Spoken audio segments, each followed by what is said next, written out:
The case of Blue Avon Rowland.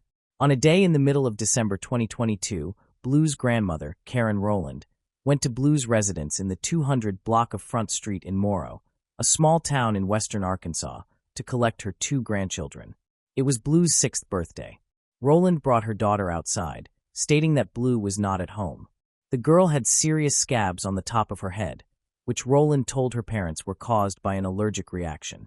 However, after she was taken to Forest City Hospital, doctors confirmed that the injuries were actually severe burns. In addition, not only had the girl's hair been cut off, but she was also malnourished. Doctors said her ribs were cracked, and she had multiple burns on her body, only some of which were recent.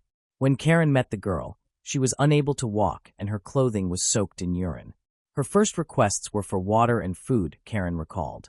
She said she told her she was safe now, but simply by looking into her eyes, she could see the fear.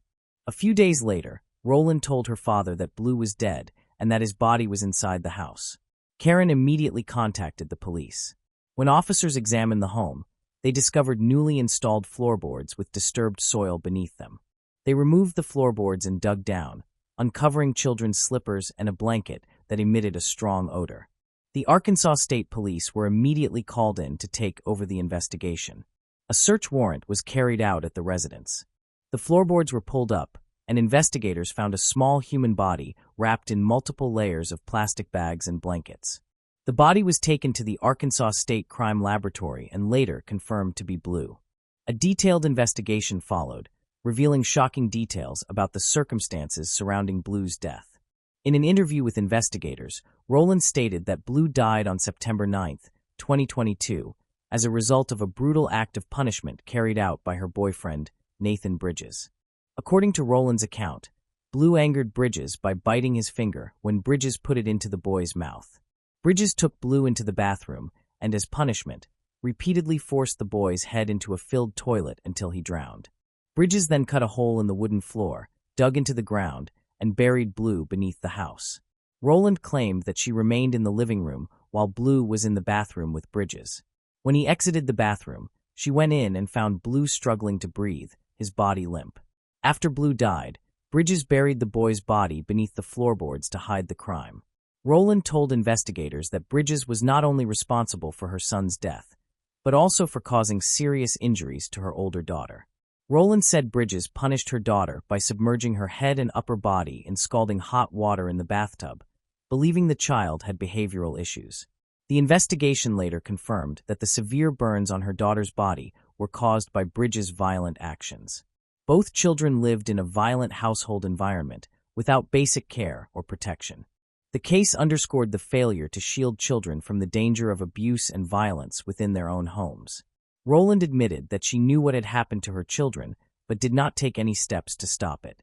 She also took part in concealing Blue's death, which resulted in her facing serious charges. Both Rowland and Bridges were later arrested and charged in connection with Blue's death.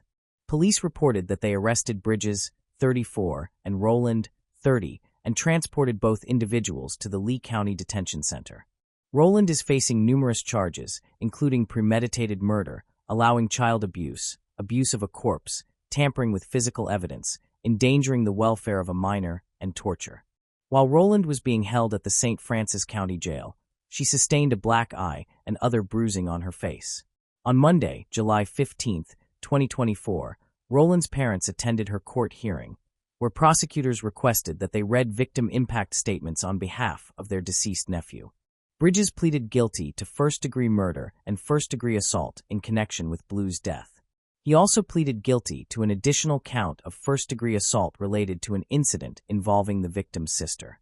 After entering his guilty plea, he was sentenced to 60 years in the Arkansas Department of Corrections.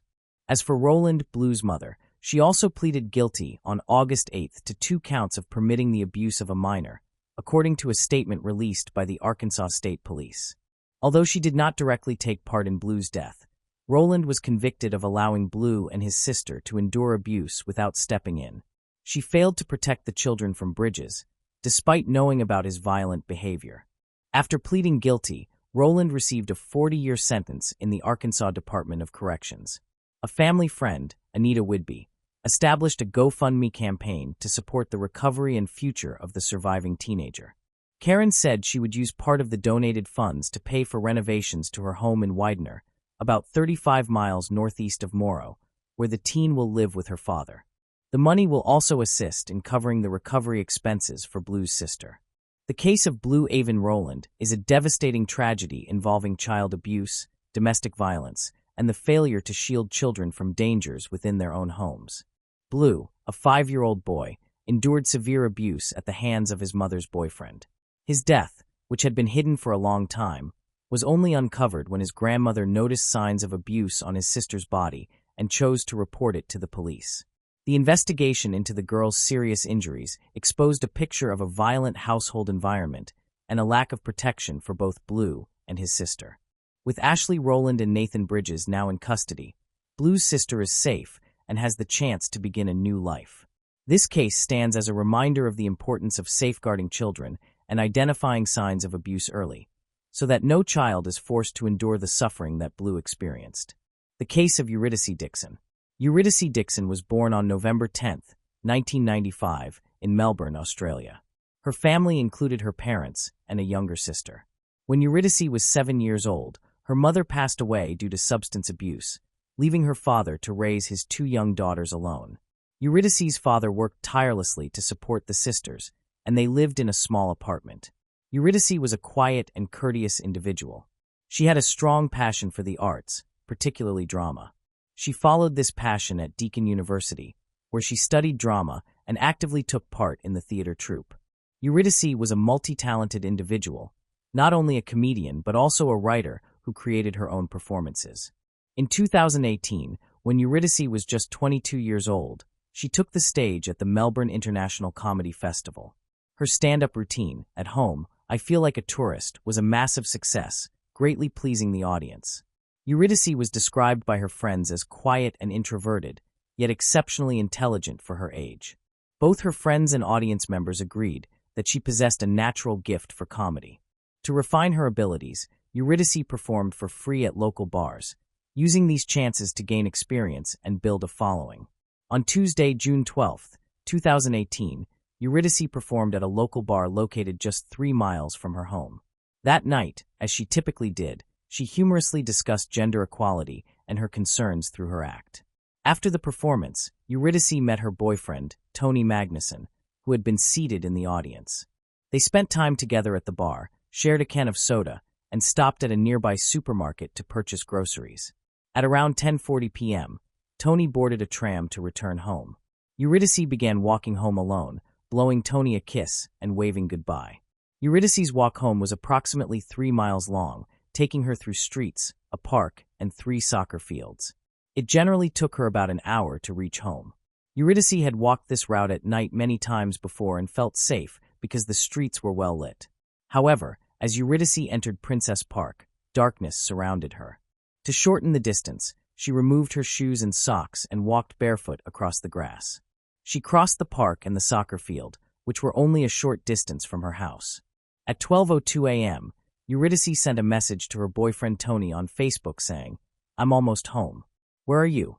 At approximately 2:50 a.m. on June 13th, a passerby discovered Eurydice unconscious on the soccer field at Princess Park. Although the passerby called an ambulance and police and attempted CPR, it was sadly too late. Eurydice had been strangled and had died. Fortunately, several surveillance cameras around Princess Park had captured footage of Eurydice walking alone through the park earlier that night. In the video, a young man could be seen about 100 feet behind her. He had blonde hair, a scruffy beard, and appeared overweight, short, and stocky. To assist the investigation, police released the surveillance footage to local television stations and asked the public to help identify the suspect. That same evening, James Todd, 19, contacted police after his friends told him they had seen his face on the news in connection with the death of Eurydice Dixon. James firmly denied any involvement in the incident and insisted that the individual shown in the surveillance footage was not him. Police asked James to come to the station for questioning. While at the police station, James denied any involvement, answered 660 questions, and maintained that he had nothing to do with the case. James also agreed to provide a DNA sample. A memorial was established for the victim, Eurydice Dixon, at the location where her body was found. People brought flowers to honor her, and a large crowd gathered to pay their respects. 5 days after her death, a vigil was held at the football stadium in remembrance of Eurydice. However, on the night before the vigil, an individual painted a massive 75-foot-long image of male genitalia on the lawn. Firefighters and city workers were unable to remove the paint and had to dig up and replace entire portions of the grass, resulting in a cost of $20,000. The person responsible for the vandalism was identified as Andrew Null, a 29-year-old men's rights activist and Scientologist. Andrew admitted that his intention was to provoke anger among feminists. During a later interview, police informed James that DNA evidence collected from the crime scene was undergoing analysis. James's demeanor shifted noticeably. He lowered his gaze and said that no further testing was required. James Todd confessed that he had been present at Princess Park on the night of the tragedy, accepting full responsibility for the murder and sexual assault of Eurydice Dixon that resulted in her tragic death. In November, James Todd provided a detailed account of his actions on June 12th. He began the day attending university classes in Broadmeadows, a suburb of Melbourne, which concluded at 3 p.m. He then met 3 friends at the train station. They purchased alcohol and supplies and boarded a train to Melbourne. The group spent time in Batman Park, sharing a bottle of alcohol until it was finished. Around 8 p.m., James bought additional cider and cannabis from people in the area. After one friend departed, James and the remaining 2 friends returned to the train station, purchased another bottle of alcohol and Coca-Cola, and took the train back to Broadmeadows. They exited at separate stations, with James being the first to get off at Newmarket Station around 9 p.m. James Todd left Newmarket Station at 9:30 and walked along the street. At 10:43, he saw Eurydice outside a supermarket with her boyfriend Tony. After stopping at McDonald's, James returned to the same location and saw Eurydice again. She blew a kiss goodbye to her boyfriend and then began walking home. James felt attracted to Eurydice, even though he did not know her. He decided to follow her, maintaining a distance of about 150 feet for approximately an hour, walking nearly 3 miles through the city. Whenever Eurydice slowed her pace, James would stop to smoke. A surveillance camera captured them passing the University of Melbourne about 45 minutes after James began following her. As she approached her home, Eurydice sent a text message to her boyfriend Tony to let him know she was almost home. At that time, she was walking through Prince's Park. At around midnight, after sending the text to her boyfriend, Eurydice was walking across the 3rd soccer field when she was attacked from behind by James Todd. He grabbed her hair and skirt, forced her to the ground, and then sat on her chest while gripping her neck. In an effort to defend herself, Eurydice fought back by scratching James's face, neck, and shoulders. Despite this, she was unable to escape from him. After fulfilling his desires, James strangled Eurydice until she died. According to his statement to police, James said that when he first saw Eurydice, he believed she was drunk and wanted to speak with her. However, Eurydice's autopsy revealed no presence of alcohol or illegal substances in her body. Medical examiners concluded that Eurydice's cause of death was strangulation combined with blunt force trauma to the head and other areas of her body. After committing the crime, James took Eurydice's phone and left the park. He found temporary shelter and slept until 4 a.m. When he awoke, James examined the injuries on his body and face by taking a selfie with his phone. He then took a shower. He removed the T-shirt with the skull and distinctive wording and left it behind. Afterward, James returned to the area near Princess Park, where police were conducting their investigation. He watched from a distance without entering the park itself. James then went home, purchasing coffee and cake along the way.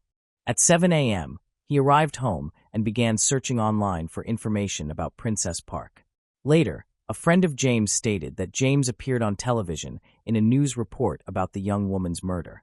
After receiving a call from his friend, James chose to contact the police station. James's girlfriend, with whom he had been in a relationship for 4 years, recalled that during intimate moments James often behaved roughly with her.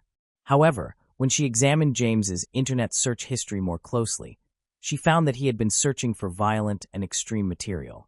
James Todd, 19, was a working and studying student who hoped to build a career in the restaurant industry. He lived with his parents and frequently stayed up late watching adult videos. In particular, Films with tragic endings involving female characters made him want to recreate those scenarios in real life. James grew up in extremely difficult living conditions. His family consisted of 5 members, his parents and 3 sons, with James as the middle child. They lived in a chaotic and poorly maintained home, with numerous pets and a kitchen that had collapsed due to rotting floors. Food was often prepared in the bathroom on a basic stove, right beside a toilet that was frequently blocked. The entire house was disordered, filled with cluttered furniture, rubbish, and debris everywhere, along with leftover food and garbage scattered throughout. James was rarely at home and often had to sleep on a classroom desk or on a park bench. His mother said that the poor state of the house was partly the result of her depression. However, James maintained that the house was always neglected, regardless of the reason. Information regarding the father's role in the family situation was not mentioned. Before the incident, James had been spending less time at home and more time at his girlfriend's house. His girlfriend noticed a change in his behavior and attributed it to the pressures of college and his concerns about his future. Police discovered that James had been diagnosed in childhood with mild autism spectrum disorder and attention deficit hyperactivity disorder. As a teenager, James had entered psychiatric care multiple times because teachers were worried about his antisocial behavior. However, it should be emphasized that autism or Asperger's syndrome can present in many different forms and is not linked to dark or harmful sexual tendencies. In James's case, 2 psychiatrists worked with him and carefully examined his circumstances. The doctors determined that James displayed signs of sadistic personality disorder, a factor that may have contributed to the tragic events. Doctors believed that the combination of autism and sadistic traits in James's personality could have played a role in his tragic actions. James's friends described him as sociable, cheerful, and seemingly no different from others. They noted that he could apologize, understand right from wrong, and act rationally. The judge who presided over the case concluded that James Todd deliberately killed Eurydice Dixon, driven by perverse desires and an intention to act out his distorted fantasies. As a result, on September 2, 2019, James Todd was sentenced to life imprisonment with the possibility of parole after serving 35 years. James Todd's father, Jason Todd, posted on social media to express his condolences to Eurydice Dixon's family. In those posts, Jason shared his pain and distress over the fact that he would no longer be able to see his son following the incident.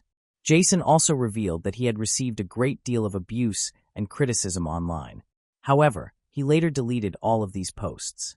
Meanwhile, James's legal team sought to appeal his life sentence, arguing that the punishment was too severe for James, who was 19 at the time and had no prior criminal record. The attorneys also referenced numerous statements from people close to him who characterized James as a good and compassionate individual.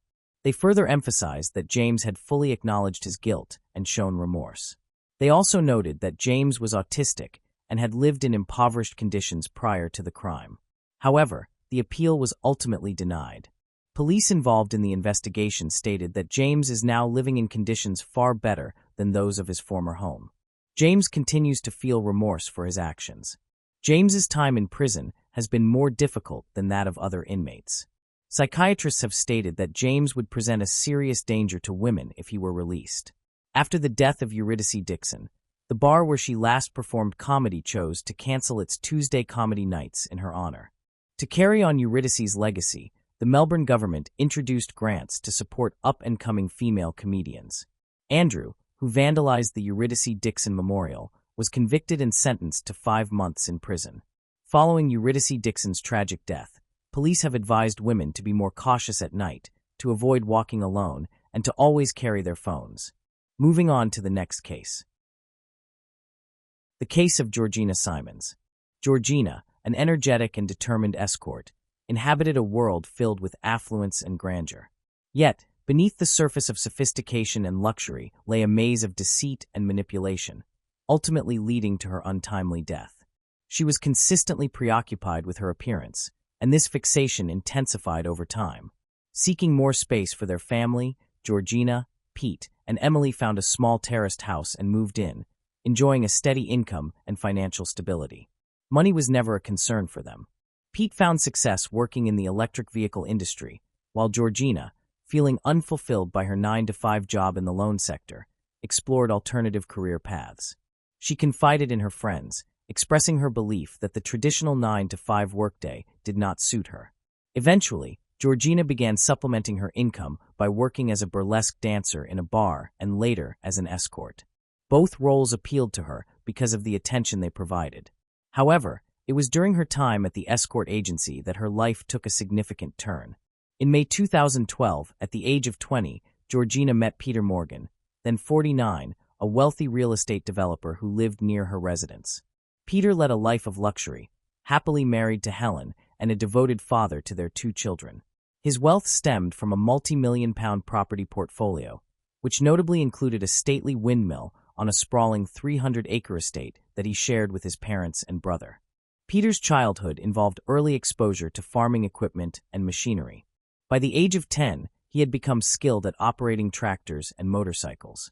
Opting out of formal education, he remained in the family business until age 34, living a lifestyle where money was of little concern. Peter acknowledged a single lapse in judgment, an encounter with a sex worker in Amsterdam, but otherwise remained committed to his marriage. However, a perceived midlife crisis in his 40s led him to use technology, such as smartphones, to engage with sex workers through escort agencies. In his own words, Peter valued the transactional nature of these encounters, appreciating the ability to have sex, shake hands, and leave. However, everything changed when he met Georgina. She stood out from the others, unexpectedly captivating Peter's heart. Prior to Georgina, Peter had frequently visited various sex workers, with encounters becoming weekly over time. While supervising the renovation of a lighthouse for his real estate ventures, Peter showered Georgina with extravagant gifts, including a Range Rover worth over $112,000 and an $11,000 shopping spree. He even paid her $1,000 for a single night together. Georgina enjoyed the attention and luxurious lifestyle, but exclusivity in her relationship with Peter remained unattainable. She continued to see other clients while maintaining a romantic connection with Peter. Unlike his arrangement with other sex workers, Peter harbored deep resentment toward Georgina's involvement with others, despite their lack of formal romantic commitment. By 2015, he had convinced Georgina to work exclusively as his personal escort, providing her with monthly payments ranging from $7,000 to $10,000. During this time, Peter was overseeing the renovation of his Grade 2 listed castle, including Castle Bungalow, a cottage on the grounds where Georgina relocated as part of their arrangement. She lived in the cottage over time. Peter confided in Georgina about his emotions and his aspirations for the future. He chose to end his 22-year marriage to Helen, ensuring her financial security while allowing Georgina to continue residing in the cottage. This development left Pete's former partner and mother of their daughter devastated, feeling as though she had lost the man she loved. In August 2015, the couple traveled to Africa, yet Pete could not shake the fear of Georgina slipping away from him. The thought of her being with other men, particularly someone as wealthy as Peter Morgan, plunged him into deep despair. Despite understanding Peter's ability to provide Georgina with a lavish lifestyle that impressed her, Pete felt powerless in comparison to Peter's wealth. Pete's mother, Lynn, reflected on this period, noting that at the time, Pete was content to be with her, earning enough money for them both to live comfortably and pursue their desires. She believed he endured a great deal, as she had never been aware of anything else going on. Morgan held a significant place in his life. He was constantly on his mind, and his feelings intensified over time. However, he cared too much about his mother to discuss these issues. On November 15, 2015, Pete Deem disappeared following a heated argument with Georgina over text messages. Tragically, he was later found dead by hanging in a wooded area. 2 days later, Alexei Butcher, a friend of Georgina's, summarized the situation. Rich Pete was utterly captivated. He loved and cherished her, envisioning a shared future. However, it appeared that Georgina was primarily interested in him for his wealth. It is doubtful that she ever truly cared for him, despite claiming to have left poor Pete for him. Her intentions seemed to be exploiting rich Pete for as much as possible before returning to poor Pete. Adding to Georgina's distress, she had lost her father to suicide just months before Pete's death. Despite her personal hardships, it was evident that she genuinely cared for Pete, as did many others. Yet, she would have to confront the devastating truth that her actions had contributed to his untimely demise. News of Pete's death profoundly affected Georgina, causing a marked change in her personality. She blamed Peter for Pete's passing and became increasingly intolerant of his obsessive and controlling behavior. Furthermore, she held Peter responsible for dealing with social services regarding her daughter's welfare. Georgina openly criticized Peter in front of his friends and family, angering him. Peter grew frustrated that even with Pete gone, he could not have Georgina entirely to himself. Later, he recalled that Georgina had almost taken her own life by slashing her wrists in the bathtub. Peter recounted that she was submerged in the water, and he pulled her out. Following the death of her former partner, she regularly consumed drugs and alcohol. She blamed him for Pete's death, making him feel culpable and asserting that it was entirely his fault. Tensions between Georgina and Peter Morgan escalated further after Pete's funeral in December 2015, when Georgina began dating Tom Ballinger, a friend of Pete's. Enraged, Peter started taking Georgina's phone to read her texts. He also planted a listening device disguised as a white plug adapter in the cottage, making a total of 514 calls to it, allowing him to eavesdrop on all her phone conversations. One night in January 2016, Peter overheard a conversation in the bugged cottage that shocked him. Georgina was confiding in Tom Ballinger about her plan to blackmail Peter into relinquishing the cottage. She revealed her intention to move to London, where she could continue her escorting career and substantially increase her earnings from high-end clients. Upon hearing this, Peter's heart sank, grappling with the realization that Georgina might not be committed to their relationship. She issued severe threats of exposing damaging information about him to the public, convinced she could ruin him. Georgina claimed that Peter had hidden $50,000 in cash at home to evade taxes and was involved in constructing buildings that did not meet code standards. Furthermore, she asserted that she possessed evidence on her phone showing that Peter engaged with sex workers while still married to his wife. After 3 years of dating Georgina, Peter was aware of the explicit photographs and videos documenting their participation in group sexual activities, as well as intimate moments in the marital bed at his residence. He also knew that Georgina had successfully blackmailed at least 3 of her former clients. Realizing that Georgina posed a serious threat to his reputation and livelihood left Peter with no choice but to consider extreme measures to protect himself. Fearing the catastrophic consequences of Georgina's blackmailing tactics, Peter contemplated eliminating her as a solution. He carefully planned this by meticulously creating a detailed list of necessary items using the Notes app on his iPhone. On January 12, 2016, Alexei, a friend of Georgina's, contacted the Welsh authorities. Later that same day, Alexei and Georgina arranged a playdate for their daughters. However, Georgina failed to arrive to pick up her child from school as planned. When police arrived at the cottage, both Alexei and Georgina's mother were present along with Peter. Peter informed the officers that Georgina had been struggling recently, turning to alcohol and drugs to cope with the grief of losing her father and ex-boyfriend Pete. He expressed concern that Georgina may have harmed herself, speculating that she could be in the woods behind the property. Despite a search of the area, Georgina was not found. Due to her mental state, authorities classified her as a high-risk missing person. Ultimately, Peter admitted to police that he had intervened and taken Georgina's phone from her, fearing she intended to use it to arrange a drug transaction.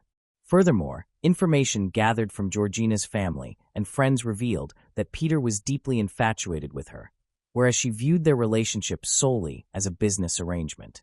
Alexei informed authorities that Georgina had decided to end her association with Peter and was looking forward to the future. Peter was brought in for questioning after police located the phone. Following prolonged interrogation, he eventually confessed to strangling Georgina and burying her body on the property. Law enforcement officers discovered Georgina's remains concealed beneath farm machinery, bound with rope and an orange string tied around her neck, indicating she had been strangled. Georgina's handbag, vehicle, and house keys were found discarded in the trash, along with her high heels. Additionally, police uncovered Peter's listening device, which he claimed he had installed to ensure Georgina's safety. However, call logs revealed that the device had been used 514 times between 2015 and 2016. Ultimately, Peter justified his use of the listening device by claiming he believed Georgina was exploiting him. He alleged that he had overheard Georgina discussing plans to blackmail him into surrendering the cottage. Peter meticulously compiled a shopping list on his phone as a reminder of items he needed to purchase, including a polytarp, a handle, snips, string, tape, gloves, a plug, and a bag, all tools later used in Georgina's murder. Furthermore, the police obtained footage from the farm's security system that captured Peter's arrival and departure from the vehicle, as well as the concealment of Georgina's body. Authorities speculated that Peter was unaware that his wife had installed the cameras following his departure on January 14, 2016. Peter was formally charged with murder, and his trial commenced on November 28, 2016. During the proceedings, he pleaded not guilty. The prosecution argued that Peter's obsession with Georgina drove him to meticulously plan and execute her murder. In contrast, Peter's defense contended that his Asperger's disorder impaired his ability to fully comprehend the consequences of his actions, potentially mitigating his culpability. Despite testimony from 2 doctors, the prosecution's expert disagreed with this assessment. Ultimately, the jury found Peter guilty of murder on December 21st, and he was sentenced to life imprisonment with the possibility of parole after 25 years. In October 2017, Peter filed an appeal against his conviction and sentence. However, the appeal was dismissed in March 2018. The unexpected death of Georgina profoundly affected her family and friends, plunging them into deep grief. Her vibrant personality, now a cherished memory, serves as a poignant reminder of a life cut short by this tragic event. The community united in a show of solidarity, offering sincere support to Georgina's family and friends as they coped with their sorrow. Their steadfast presence provided a powerful testament to the resilience found in the collective strength of a community facing hardship. Though Georgina's life was tragically brief, her legacy continues to live on in the hearts of those who cherished her. May her memory inspire others to treasure every moment and appreciate the preciousness of life. Moving on to the next case. Harmony Montgomery. In today's world, where the legal system and child protection agencies are meant to have a role in protecting the most vulnerable individuals in society, accounts of missing or mistreated children consistently create shock and leave deep, painful impressions. One of the most disturbing cases was that of 5-year-old Harmony Montgomery, who was reported missing years before the situation came to light. This case is not only a devastating account of a child's fate, but it also reveals numerous gaps in the child protection system and prompts many questions within the community about the duties and responsibilities of those involved. Before we examine the specifics of the case, it is important to look at the background and circumstances that turned Harmony Montgomery's life into a tragic story.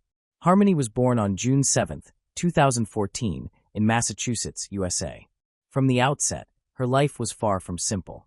She was born into a family dealing with many challenges, both financial and related to their living conditions. Harmony's mother, Crystal Sari, struggled with severe mental health issues and substance abuse. At the same time, her father, Adam Montgomery, had a criminal past and a history of domestic violence. Because of this unstable situation, Harmony soon entered the child welfare system. In her early years, she lived mainly under the oversight of child care agencies in Massachusetts. Harmony was a kind and resilient girl who was liked by many within the foster care system, despite her vision problems and her need for special assistance with her left eye. During this period, Crystal worked diligently to improve her circumstances and regain custody of her daughter.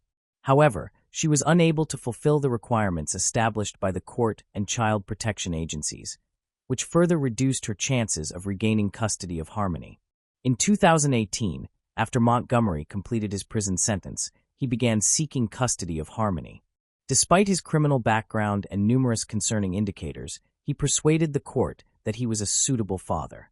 He stated that he was sober and capable of providing a more stable environment for Harmony than her mother could. By February 2019, a Massachusetts court decided to grant custody of Harmony to Montgomery. This ruling was based on the principle of prioritizing reunification with biological family, a central component of the child welfare system.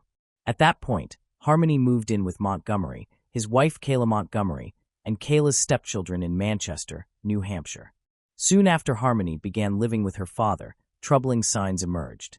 Several social workers and family members voiced concerns about Montgomery's ability to care for her and about how he treated Harmony. However, these warnings appeared to be ignored by the authorities.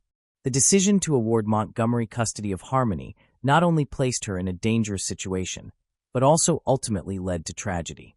This became a major point of dispute that brought the case into the spotlight, as the entire child protection system was criticized for failing to safeguard a young girl.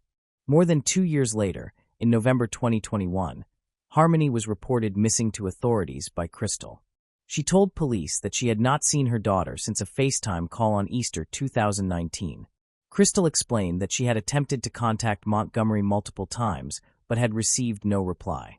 Shortly after, Manchester police initiated an investigation. Through their efforts, they learned that no one had seen Harmony since late 2019. Police quickly concentrated on examining the home in Manchester where Montgomery had lived with Harmony. They located some forensic evidence.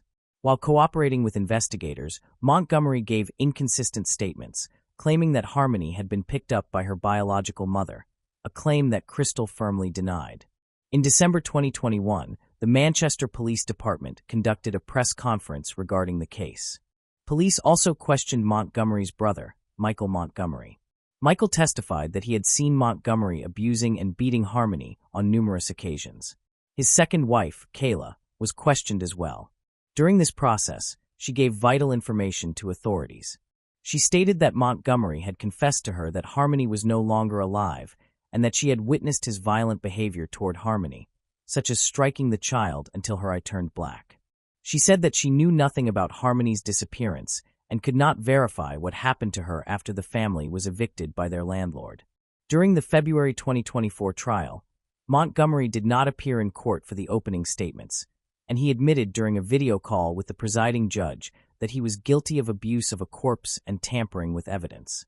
However, he did not confess to killing Harmony, claiming that Kayla was the last person to see Harmony alive. Montgomery also faced charges of second-degree murder, second-degree assault, and witness tampering, but he entered not guilty pleas to those charges.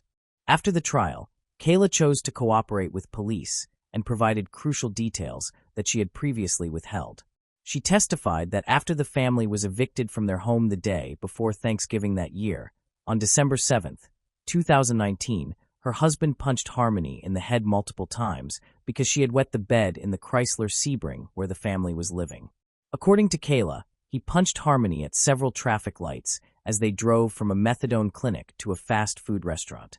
He viciously assaulted Harmony in the face and head on 3 separate occasions. After the assault, the family returned to the apartment complex parking lot, where they found Harmony dead. Adam had placed her body into a red and black Under Armour duffel bag.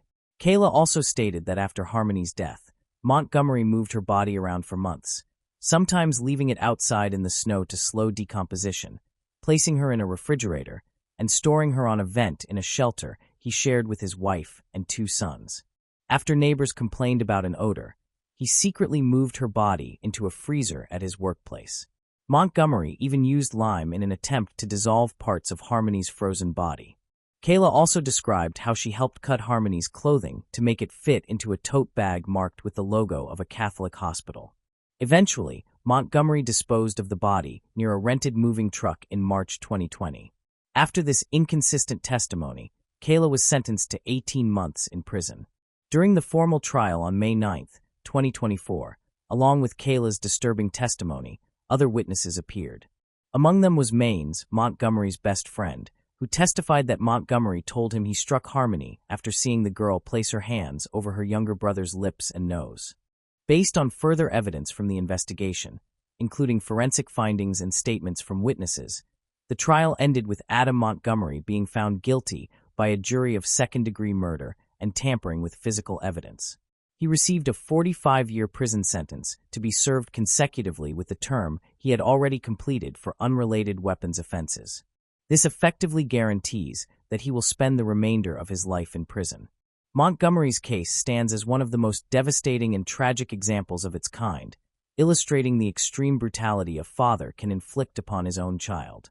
The case has deeply shaken the community and drawn widespread public attention. Although Harmony's body has still not been recovered, the evidence and testimony presented strengthened the case against the offender, resulting in Montgomery being appropriately punished. The case functions not only as a warning about the dangers that can exist within families, but also as a reminder of the critical importance of safeguarding and nurturing children, allowing them to grow up in a secure and caring environment. Moving on to the next case. Jessica Herringer.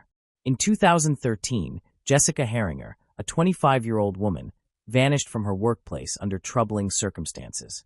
The search for her abductor lasted several years, during which many other women were impacted.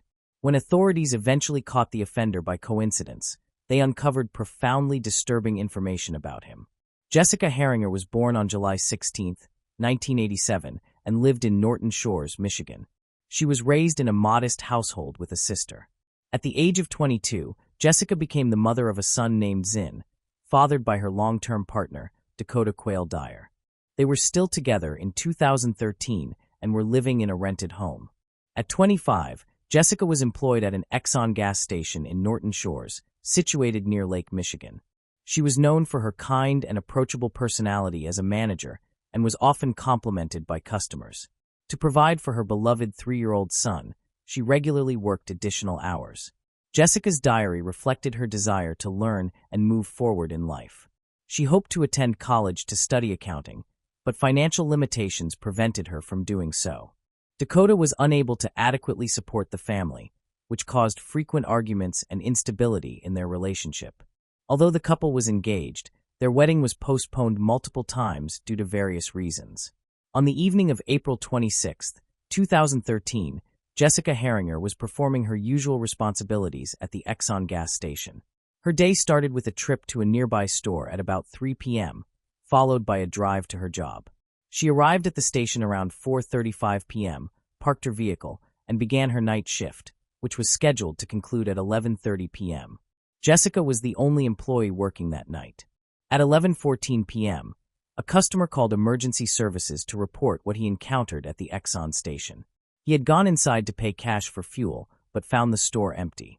He told the dispatcher, "I'm not sure what's happening, but there's nobody at the station. The door is open and unlocked. The lights are on, but there's no one here to take my payment. There are only my car and another vehicle outside. Why isn't anyone here? It looks very strange." Police arrived at the Exxon station within 10 minutes of the 911 call. During their examination of the building, both inside and outside, they found no signs of a struggle. Everything appeared neat and undisturbed. Jessica's coat was located in the back room, along with her purse containing $400, her car keys, and her house keys. A single drop of blood, later confirmed to be Jessica's, was found near the back door of the storage area. In addition, a laser sight from a Walther P22 semi-automatic pistol and 2 batteries, believed to be for a watch, were discovered on the floor. The cash register at the station had not been tampered with and still contained all of its money. The final recorded sale occurred at 10:52 p.m. and was for a lighter. The station did not have interior surveillance cameras. Beside the cash register was Jessica's pack of cigarettes, indicating she may have stepped away briefly with plans to return shortly.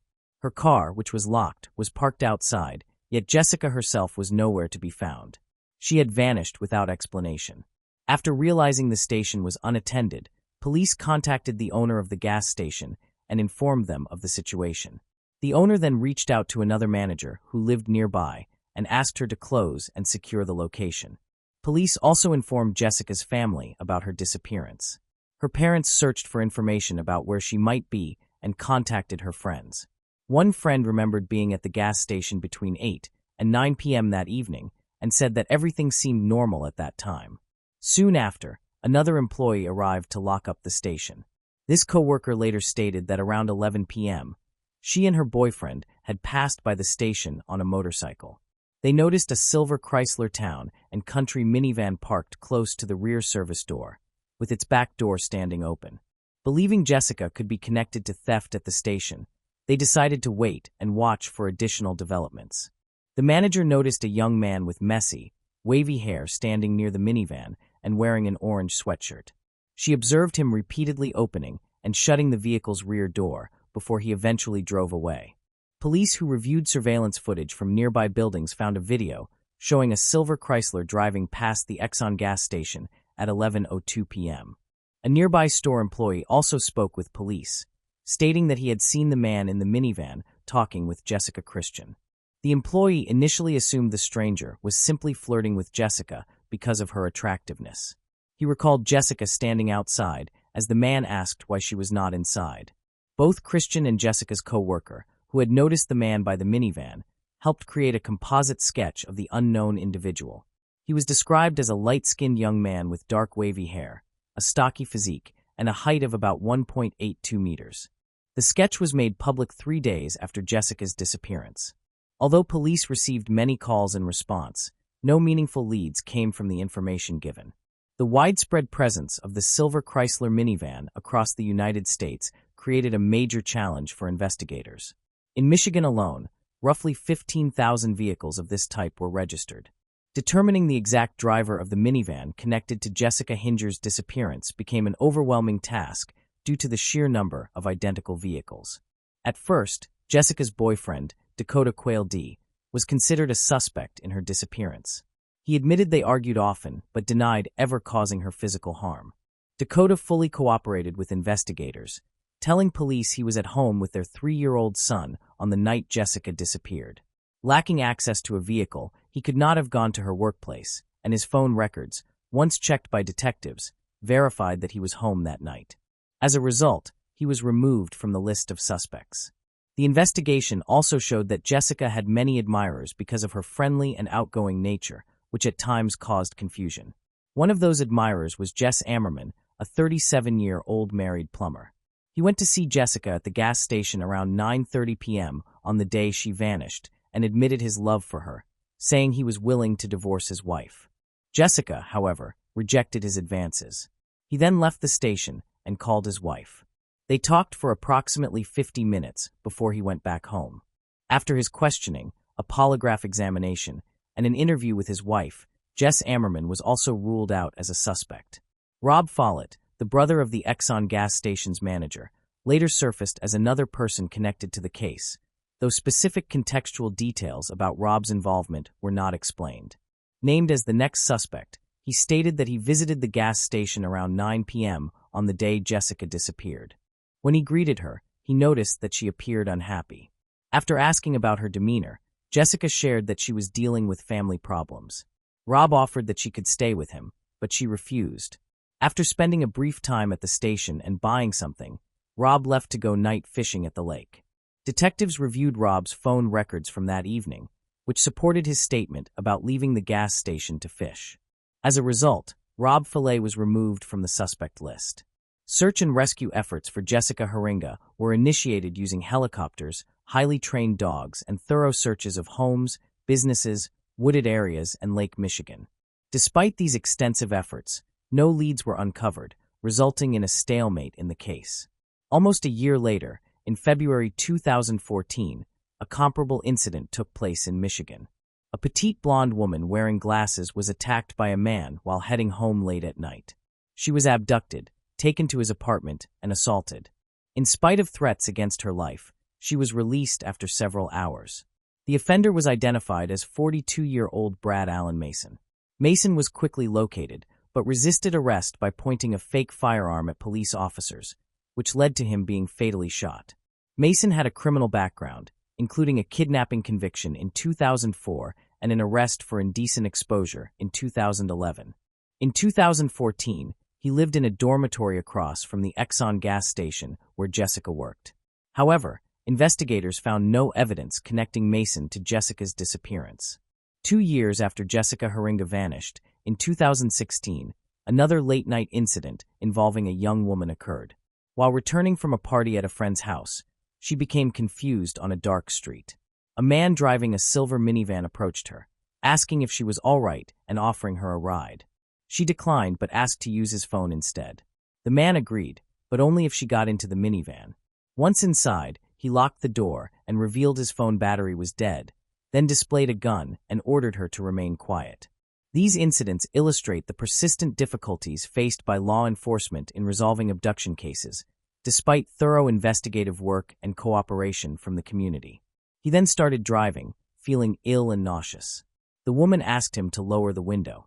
Taking advantage of the moment, she jumped out of the moving vehicle through the window and ran to a nearby house. The man drove off at high speed. The victim immediately contacted the police, and described her kidnapper. Using surveillance footage, police were able to trace the license plate of the silver Chrysler Town and Country. They identified the driver as 46-year-old Jeffrey Willis. Jeffrey Willis, a factory worker, lived a quiet and modest life and had no prior criminal record. When police located him in his minivan, they searched it and discovered a Walther P.22 semi-automatic pistol. The weapon was traced to a co-worker of Jeff, who had previously reported her laser-sighted gun stolen. Willis was arrested and taken into custody. A search of his home revealed a box containing assorted BDSM items, including handcuffs, chains, ropes, gags, a vibrator, a video camera, and a bullet consistent with a Walther P.22. The box also held insulin syringes filled with an unknown substance, sedatives, Viagra, lubricant, disposable gloves, and a diagram of a woman's body marked with injection points. On his computer were numerous videos showing disturbing kidnapping scenarios involving young women as victims. A concealed hard drive hidden inside a ventilation duct contained footage Willis had recorded of his female neighbors swimming without their awareness. A computer folder labeled victims contained two subfolders, one named after the missing Jessica Harina and another for a murdered woman named Rebecca. Rebecca Blech, 36 years old, was tragically killed on June 29, 2014, about a year after Jessica Harringer disappeared, in an area only 20 minutes from where Jessica worked at the Exxon gas station. Rebecca went out for an evening jog, but never returned home. Neighbors found her lying in the road with her clothing disturbed. At first, it was believed she had been hit by a car, although she was unconscious and still had a pulse when discovered. Emergency services were summoned, but she died from her injuries before they could save her. Autopsy findings showed she died from 3 gunshot wounds to her back and head, along with multiple bruises on her wrists and legs.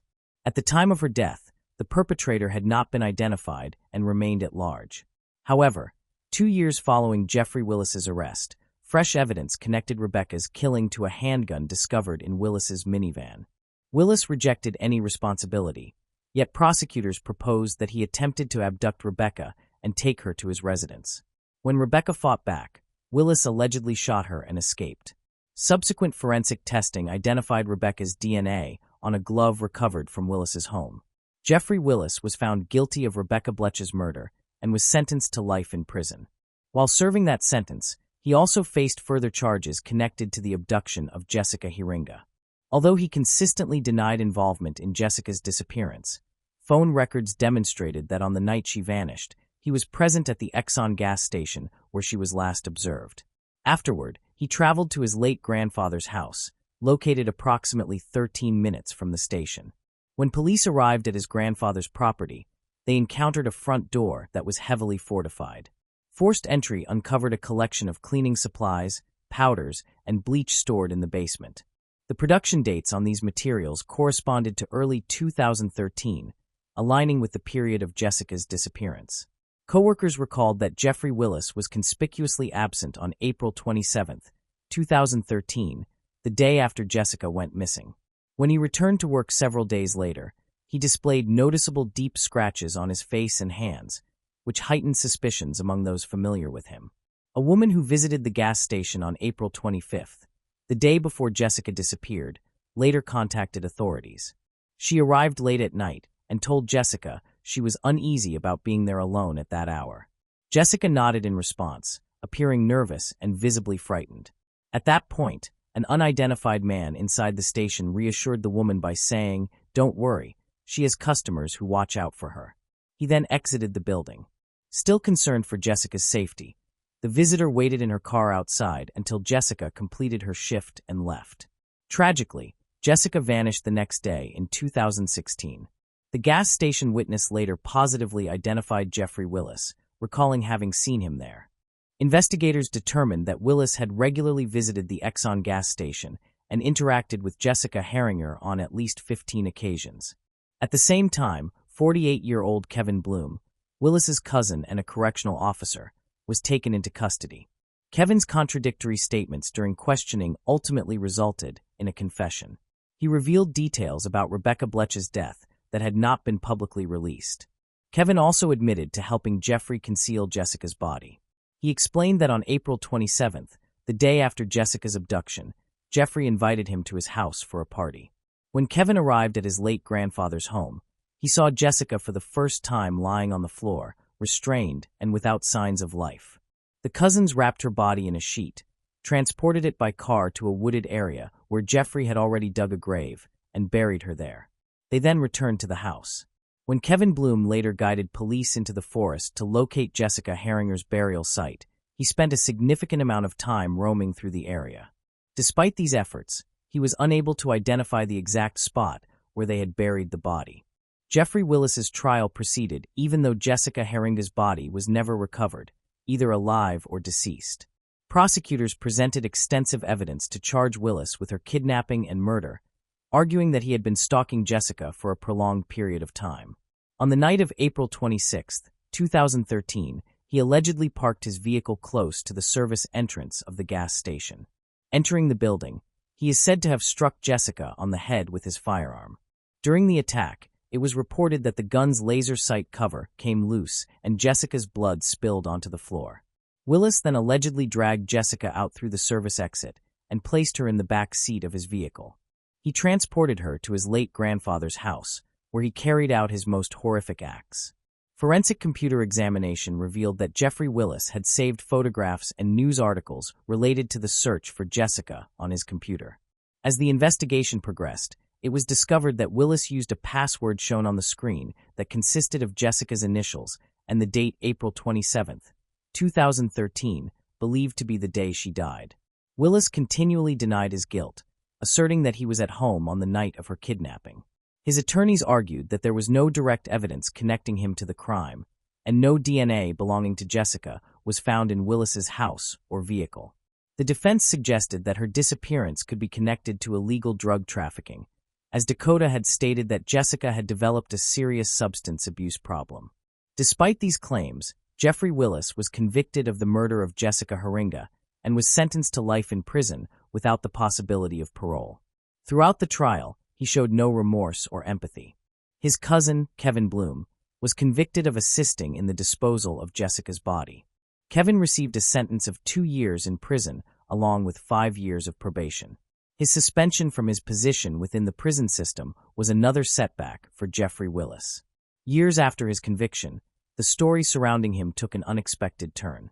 He became a suspect in an older unresolved case. On October 17, 1996, in Fruitport, Michigan, a young woman named Angela Thorbug was found dead. Her killer remained at large. Ed Willis, who graduated from the same high school as Angela in 1988, later became linked to her 1996 murder. In that year, the 28-year-old Willis was employed as a janitor at his former high school. Concerns arose when the principal noticed that he spent an excessive amount of time in the computer lab during working hours. The principal initiated a review of his computer activity. Although the results were never disclosed, Willis was asked to resign immediately after the review. The investigation into Angela's murder remains largely shrouded in secrecy. A decade has passed since Jessica Herringer's disappearance, and her remains have still not been found. This tragedy led to a legal dispute over the custody of her son Zahn between Jessica's sister and Dakota, her partner. Ultimately, Jessica's biological family assumed responsibility for raising Zahn. Beyond the custody battle, Jessica's parents became strong advocates for legislative change following their daughter's disappearance. Their efforts resulted in the passage of a law requiring gas stations operating at night to install surveillance cameras. The intention was to help prevent similar tragedies in the future. Case of Connie Alm. Connie Alm was born on July 18, 1974, in Malaysia. She was the younger of 2 daughters and shared a very close bond with her parents. In 1995, Connie moved to the United States to pursue higher education and a career in information technology. While residing in the United States, Connie met a man named Brandon. He was an American and an ethnic Chinese whose parents had emigrated from Singapore over 20 years earlier. Initially, Connie and Brandon were merely friends, but their friendship eventually developed into a romantic relationship. Brandon became an important figure in Connie's life, supporting and assisting her in multiple ways. They married in 2001. Connie's life seemed on track in 2003. She worked as an analyst in San Diego, was planning a future with her husband, and hoped to start a family. Her life changed dramatically that year. The difficulties began when Connie's father, Ong Bai-yong, was diagnosed with cancer. Connie decided to fly to Malaysia to support her family during this challenging period. On June 1, 2003, Connie and her husband, Brandon, arrived in Malaysia. However, Brandon returned to the United States after a few days, leaving Connie to care for her father in Kuala Lumpur. Despite the distance, Connie and Brandon remained close through daily phone calls. They spoke for hours, sharing stories about their daily lives, including details about their 2 pets. Connie's father underwent surgery to remove a kidney, but fortunately, his health began to improve. As he recovered, Connie arranged her return to the United States, scheduling a flight for June 14, 2003. Connie organized a farewell dinner at a local restaurant on the evening before her departure and invited her mother, sister, and closest friends to attend. On the evening of June 13, 2003, Connie and her mother arrived at the meeting place later than the others. They had difficulty finding a parking spot in front of the mall, so Connie parked in the underground lot. However, her mother was more concerned about the poor lighting in the lot than the parking fee. Once they reached the second-floor restaurant, Connie was excited to reunite with her childhood friends whom she had not seen in a long time. They spent several hours catching up, but Connie soon noticed that her mother, Pearlie, appeared tired. When Connie asked if her mother wanted to leave, Pearlie said she had much to do that day. Connie was fine with leaving early and promised her friends she would return soon. Connie, her mother, and her sister Elsie rose from the table to pay for their parking. They proceeded to the payment terminal, located on the first floor, 1 floor above the underground parking. While waiting in line, Connie realized she had left the parking ticket in their car. She asked her sister and mother to stay in line while she went back to retrieve it. Elsie and Pearlie waited for 10 more minutes, but Connie had still not returned. Then her sister began calling her. The first call went unanswered, and the second went to voicemail. This was unusual, and Elsie and Pearlie immediately felt that something was wrong. They hurried to the parking lot, where they were shocked to find that Connie's car was no longer there.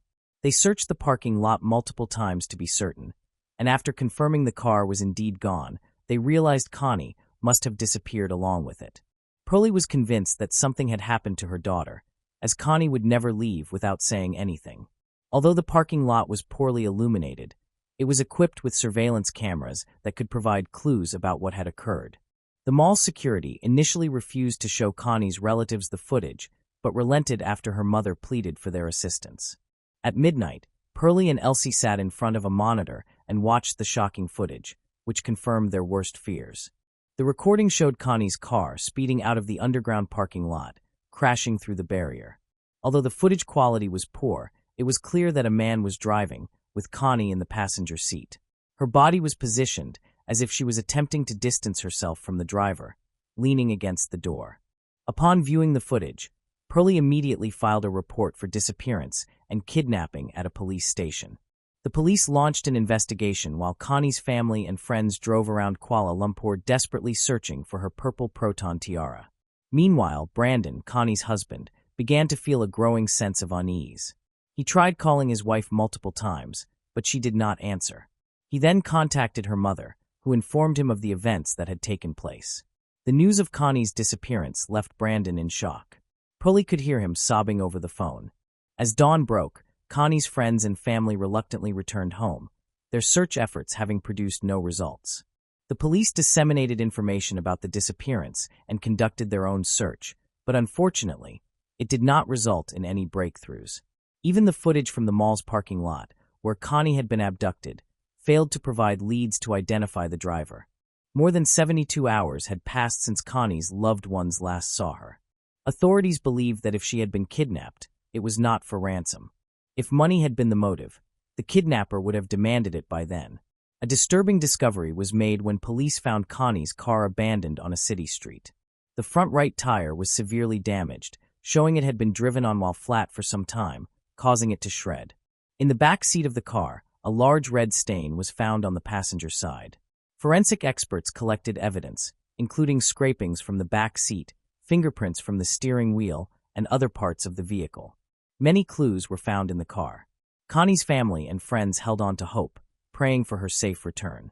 However, their hopes were shattered the next day when her car was found. On June 17th, a road worker detected a strong, foul odor emanating from a manhole near the highway. Upon lifting the lid, he discovered a body that someone had attempted to burn using 2 car tires and sticks. A team of leading forensic experts from the Royal Malaysian Police immediately arrived at the scene. They found 2 car tires filled with concrete, which had been used as stands for road signs, lying on top of the body. It appeared that whoever had concealed the body had tried to make identification more difficult. Although the discovery of the body seemed to confirm the family's worst fears, Connie's mother, Pearlie, refused to accept that her daughter was dead without official confirmation. "Until it is confirmed, we will continue to hope that she will turn up alive," she said. The family went to the morgue, but the doctors stated that they could not yet confirm the identity of the body. Connie's family provided DNA samples for comparison. Unfortunately, the results confirmed their worst nightmare. The body was indeed that of their daughter, Connie. Some sources claim that before the DNA test results, Connie's family had identified the jewelry on the body. However, as a loving mother, Pearlie clung to the hope that her daughter was still alive until the very end. The emotional torment she endured was unimaginable. The autopsy revealed that Connie had sustained 2 stab wounds to her abdomen, and a medical forensics expert identified signs of strangulation. A cloth had been tied around her neck in multiple knots, and semen was discovered inside her body, providing a source of DNA. A few days after the body was found, an incident raised questions regarding the police's handling of the case. An undercover officer, Subramaniam Ravichandran, reported to his superiors that on the night of Connie's disappearance, he was on duty with his partner, patrolling the streets of Kuala Lumpur at night on their motorcycles. Both officers were dressed in civilian clothes. They noticed a car parked improperly, taking up half the road, and stopped to check if anyone was inside. Ravichandran approached the driver's side and saw a man behind the wheel with a woman in the passenger seat. He knocked on the window, and when the man partially lowered it, Ravichandran displayed his police identification and asked what they were doing. The driver replied that they were just talking and not engaged in any illegal activity. Ravichandran then requested to see their IDs.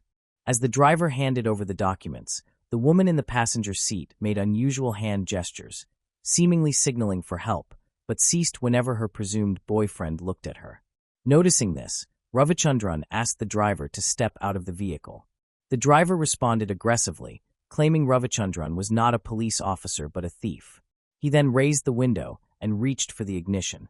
Realizing the car might flee, Ravichandran drew his pistol and shot the right front wheel. Despite this, the car sped away. Ravichandran and his partner pursued on a motorcycle but were unable to catch up, which was puzzling given the car had a flat tire. At the time, the Malaysian Police Department was reportedly in a state of disarray, which might explain why the officer did not call for backup or report the incident immediately. The car with the flat tire was a purple Proton Tiara, driven by 27-year-old Ahmad Najib bin Aris, accompanied by a woman named Connie Alm. Although the police chase did not result in an immediate arrest, the officers were able to obtain documents from the driver. Tragically, Connie Alm was later found dead. It is possible that if the officer had acted differently during the encounter, the outcome could have been different. Unfortunately, Ravichandran only informed his superiors about the incident after Connie's body was discovered. The only positive outcome that night was that the police had obtained documents that could help identify the suspect.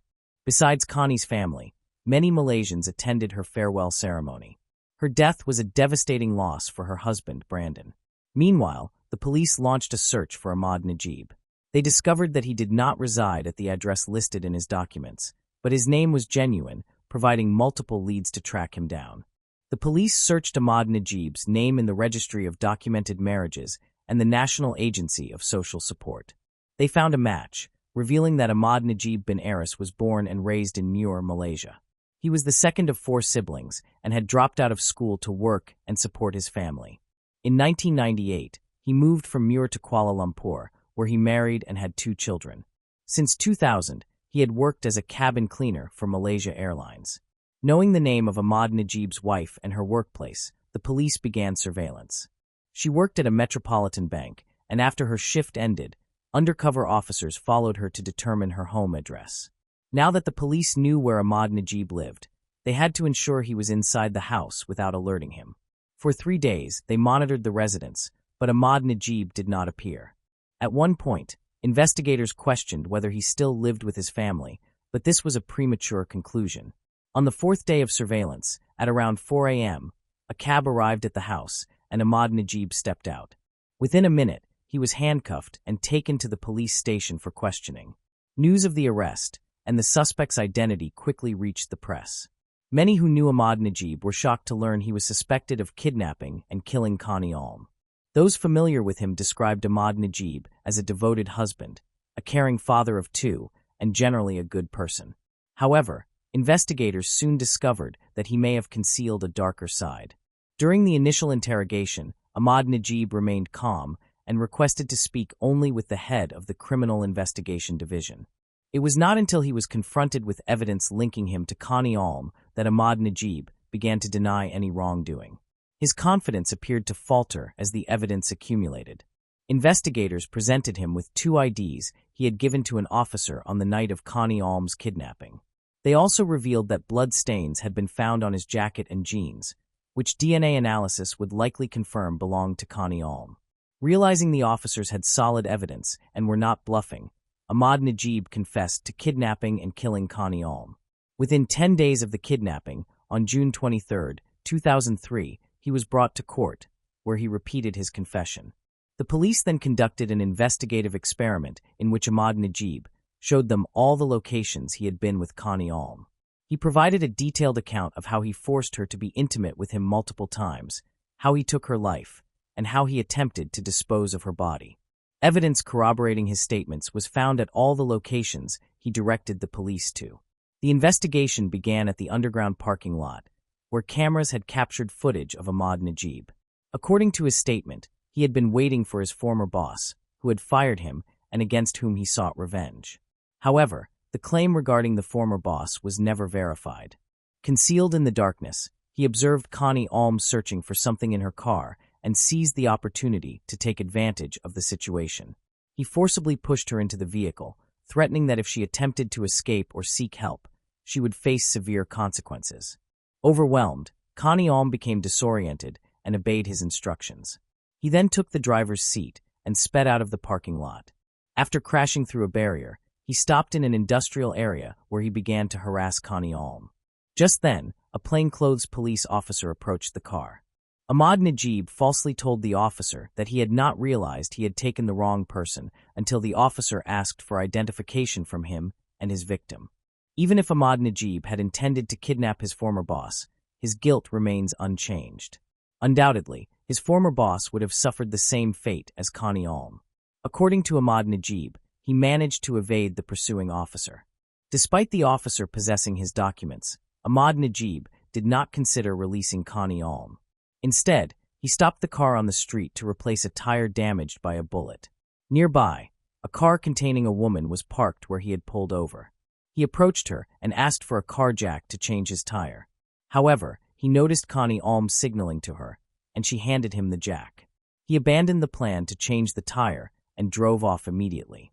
Later, he stopped in a secluded area and used a knife to threaten Connie Alm, forcing her to engage in intimate acts with him. Afterwards, he drove to another district, where he again coerced Connie Alm into satisfying him, both of them in the back seat. Connie Alm pleaded for mercy, but he took her life instead. He then disposed of her body in a manhole near a highway, moved the car to another location, and abandoned it there. 16 hours later, he returned to the scene with a gasoline canister in an attempt to conceal evidence of the crime. DNA analysis confirmed that the semen found in Connie Alm's body belonged to Ahmad Najib bin Aris. His DNA was also found in the car, along with his fingerprints, providing further irrefutable proof of his guilt. Additionally, analysis revealed that the blood on his jacket and jeans belonged to Connie Alm. The trial began on September 15, 2003, 3 months after Connie Alm's death. This high-profile case attracted widespread attention from the Malaysian media and public. The trial drew not only ordinary Malaysians and journalists, but also individuals seeking to enhance their reputation, including numerous attorneys representing Ahmad Najib. Despite admitting guilt during the investigation and the overwhelming evidence, including DNA proof, Ahmad Najib changed his stance after consulting 6 attorneys. At his first trial, he claimed his confession had been made under police pressure. However, the judge before whom Ahmad Najib had confessed immediately after his arrest testified that there were no signs of physical abuse and that Ahmad Najib appeared calm and relaxed. The attorneys then shifted their strategy, claiming that Connie Alm had been in the car with Ahmad Najib voluntarily. They argued that Connie Alm, a black belt in Taekwondo, should have attempted to escape if she had been held against her will. This attempt to blame Connie Alm was rejected, as people respond differently to critical situations. Another claim arose, suggesting that Connie Alm had consensual intimacy with Ahmad Najib and that her death resulted from strangulation used to enhance the experience. Forensic experts rejected this account. The cloth around Connie's neck was tied in multiple knots, indicating she had no opportunity to loosen it. Indeed, the cloth was so tight that the skin beneath was the only area on her body unaffected by the fire. Furthermore, the cloth was of a type used for cleaning plane windows, and given the defendant's occupation as a cabin cleaner, this linked him more closely to the crime. The lawyers also struggled to explain the stab wounds on Connie's body. At this point, Ahmad Najib's attorneys advised him to remain silent and not testify. Many questioned why Connie did not attempt to escape the car when she had at least two opportunities. On February 23, 2005, Ahmad Najib bin Aris was convicted of all charges connected to the crime against Connie Alm. The evidence pointed to him as the sole perpetrator. Ahmad Najib received the maximum sentence under Malaysian law, 20 years imprisonment and 10 strokes of the cane for violating Connie Alm's sexual integrity, in addition to the death penalty for causing her death. In Malaysia, the death penalty is carried out by hanging, a method that differs significantly from lethal injection used in other countries such as the USA. Ahmad Najib's lawyers attempted to appeal the sentence twice, but were unsuccessful both times. In 2010, Ahmad Najib petitioned the head of state to commute his death sentence to life imprisonment, maintaining his innocence. However, his plea for clemency was rejected. More than 13 years after Connie Alm's death, on September 23, 2016, Ahmad Najib's sentence was carried out. He was 40 years old at the time of his execution. Moving on to the next case. Keisla Rodriguez and her unborn child. During the London Olympics, a young Puerto Rican boxer, Felix Verdejo Sanchez, emerged as a shining star. Heralded as a diamond, he was regarded as one of the most promising athletes from his country, with predictions of future titles and gold medals. Everyone believed that this talented and driven young man would reach incredible heights in the world of sports. In 2021, Felix Verdejo's name resurfaced in the global media, but this time it appeared in the crime section. The story revolved around a teenage romance that developed into an obsession, ultimately culminating in a horrific tragedy. This tale also highlighted how the 2014 Knockout of the Year recipient, praised and promoted by two-time Olympic champion Vasyl Lomachenko, narrowly avoided a death sentence and was instead sentenced to life imprisonment. Despite overwhelming evidence and his accomplice's confession, Verdejo continues to deny any guilt. Born on May 19, 1993, in San Juan, Puerto Rico, Felix grew up in a modest, large family and had a passion for sports from an early age. Initially, he planned to pursue a career in baseball, but a pivotal incident changed his path.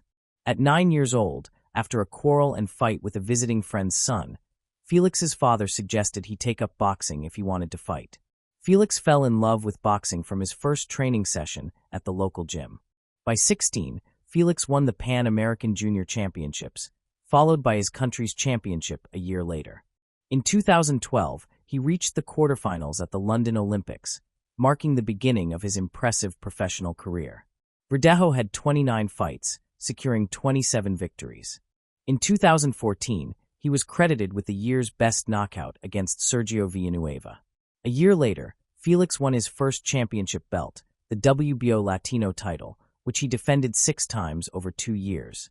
His skill and talent left no doubt that he was destined for greatness in boxing history. Keisla Rodriguez, born in November 1993 in San Juan, had a similar background. Her full name was Keisla Marlene Rodriguez Ortiz. She grew up in a close-knit family with her parents, Jose and Kayla Rodriguez, her sister, Barilais Nicole, and her half-brother, Jonathan. Keisla was outgoing, excelled in school, and loved animals, aspiring to become a veterinarian.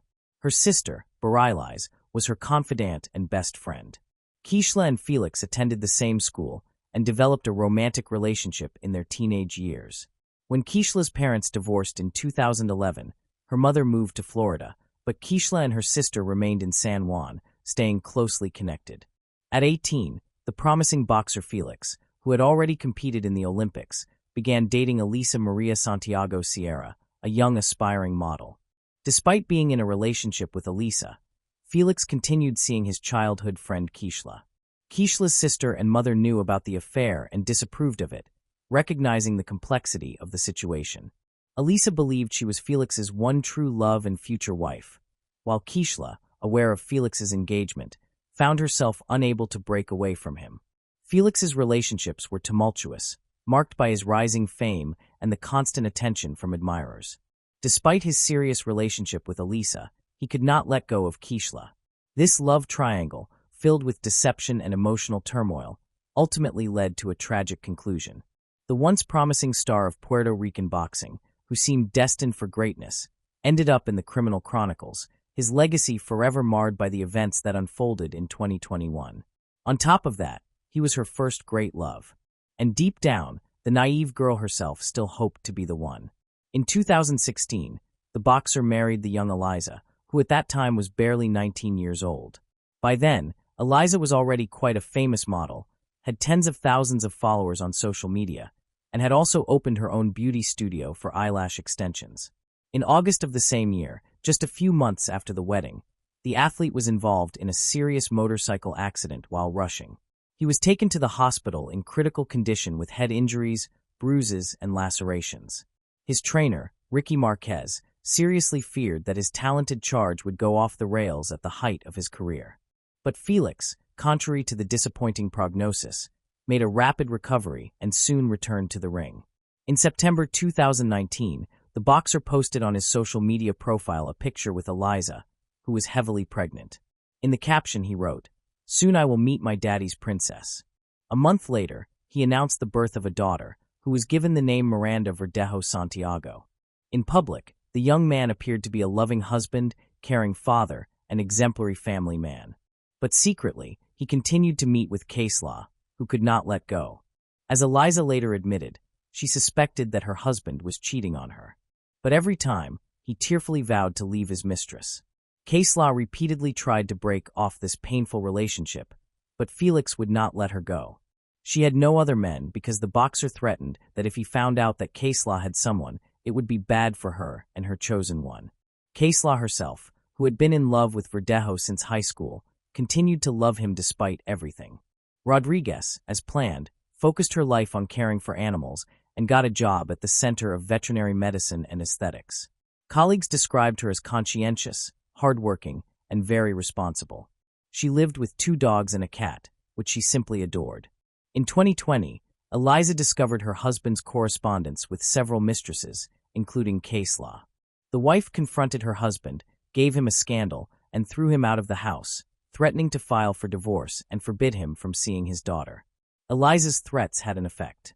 In addition, the athlete's career at that time was experiencing a serious decline and unnecessary problems he did not need. For a while, he truly stopped seeing Rodriguez, but Felix still would not let her go, trying to control almost every step. After a few months, Keishla resumed secret visits. In April 2021, Keishla discovered that she was pregnant. She bought a rapid test at the drugstore, which confirmed her fears. She first called her sister, who was aware of her complicated relationship with the athlete, and told her everything. Abortion was out of the question because Keishla was already 27 years old and prepared to have a child, even if she had to raise it alone. A few days later, Keishla informed the father of her child, hoping in her heart that he would accept it. But Felix was far from happy. He became angry and told his mistress that she should go to the doctor, and if the pregnancy was confirmed, she would have to have an abortion. Naturally, Rodriguez responded with a firm refusal, but the boxer continued to threaten her and insist. Felix said that an illegitimate child would ultimately destroy his reputation, and this he could not allow. After Keishla's visit to the hospital, her pregnancy was confirmed, and she now had a certificate to prove it. She called Felix and told him everything, which made him furious. Felix shouted and demanded that Keishla immediately get rid of the child, but she once again responded with a categorical refusal. Then the athlete decided to act surreptitiously, claiming that he did not believe her and wanted to personally see the issued medical certificate. He arranged a meeting with Caselah in the evening at a crowded location, which did not surprise her because they had always tried to avoid drawing attention to themselves and never met where others could see them. A few days before the meeting, the boxer visited his old friend Luis Antonio Paredes, who worked at a local machine shop and also had ties to the criminal underworld, including selling illegal drugs. Felix briefly explained the situation and asked him to help get rid of his pregnant mistress. Luis, who had previously been on the police's radar, was scared by the prospect of prison. But the athlete was persistent, assuring him that everything would go smoothly and the authorities would never catch them. Moreover, Felix promised him a substantial cash reward, and Luis agreed, with the support of an accomplice. Felix called Caselah and told her that he wanted to meet on the evening of April 29th to confirm her pregnancy and decide what to do next.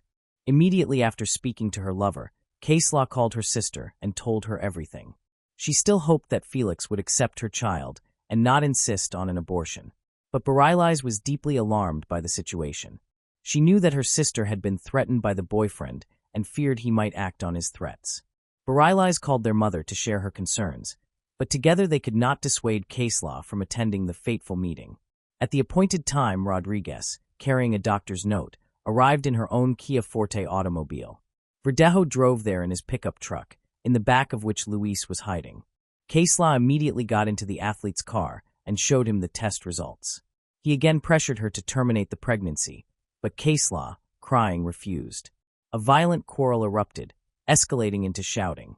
Then Felix suddenly struck Caselah in the head with his fist, causing her to lose consciousness immediately.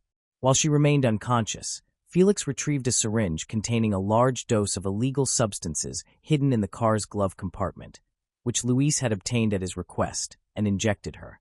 Together with his accomplice, they carried her to the back of the car, where pieces of wire and a concrete block had been prepared. The men tied Rodriguez up, attached the weight, and covered her with a tarp to prevent anyone from seeing her. Felix returned to the pickup truck while his accomplice got behind the wheel of Caselah's car. They drove to a bridge over the San Jose Lagoon, a virtually deserted location at night.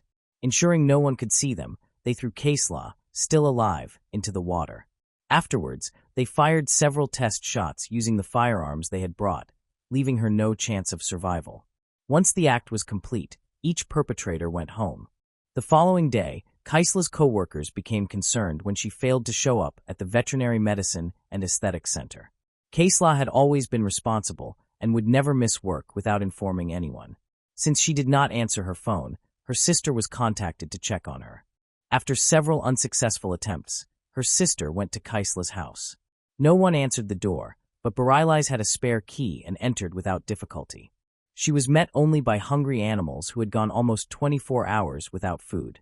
Panic-stricken, Bareilles realized something terrible or irreparable had happened to Caselah. She immediately called their mother, informed the police of her suspicions and the threats to her sister, and called Felix, who claimed he had spent the previous evening and night at home with his family and had not attended any meeting. Caselah's mother immediately booked the first flight from Florida to San Juan, fearing that her daughter might have been taken to a private clinic and forced to undergo an abortion without consent. Kayla could barely entertain the thought that Caselah might no longer be alive. Her first step was to question neighbors and co-workers, but none had noticed anything suspicious or could provide useful information for the investigation. In parallel, messages about Caselah's disappearance were circulated widely on social media, urging anyone with knowledge of her fate or whereabouts to come forward. The case quickly attracted intense public attention, and once it became known that Caselah had been in a long-term relationship with a famous athlete and was pregnant, reporters flocked to interview her family members. The relatives did not hold back, openly expressing their suspicions and, in particular, blaming Felix for the incident. On April 30th, Caselah's car was found abandoned on the east side of the city, with her documents and personal belongings inside. No signs of a struggle were evident in the car, providing a faint hope that she might still be alive. On May 1st, a passerby walking along the bridge over the lagoon noticed a shape in the shallow water resembling a human body and immediately reported it to the police. Authorities soon recovered the body of a young woman, presumably the same person the city had been searching for over several days. Caselah's family arrived to identify the body, clinging to the hope that it might not be her. But their hopes were dashed. The body had been submerged for several days and had suffered significant changes. Kaesla was finally identified thanks to a distinctive tattoo on her arm.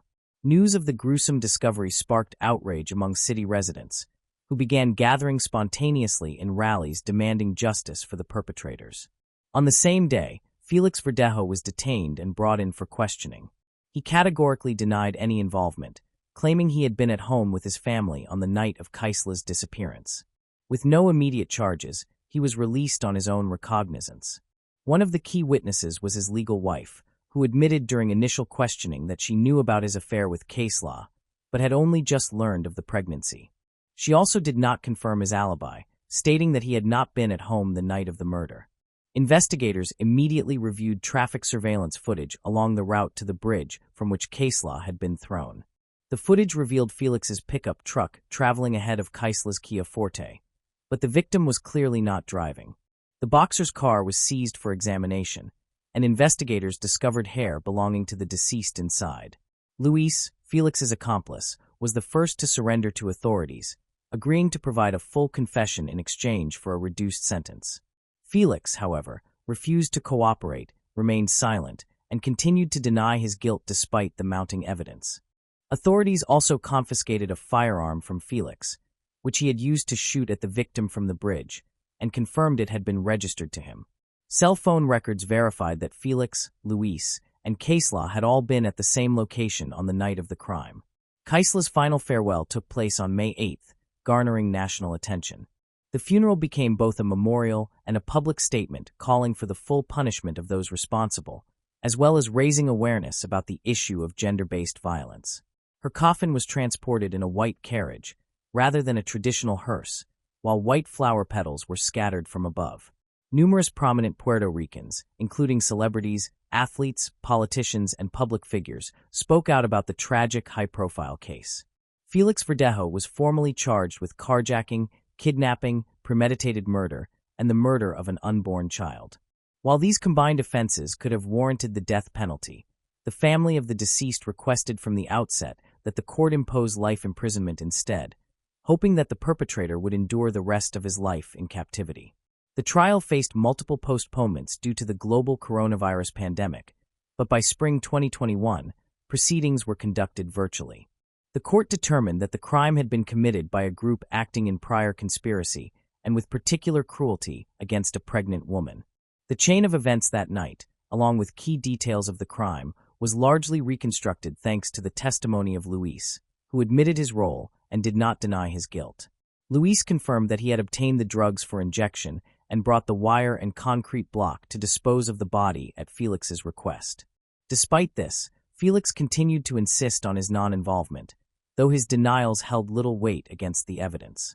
Meanwhile, his legal wife, who had testified in court, filed for divorce almost immediately after his arrest. She sought to distance herself from the case, focusing on raising their young daughter and developing her business.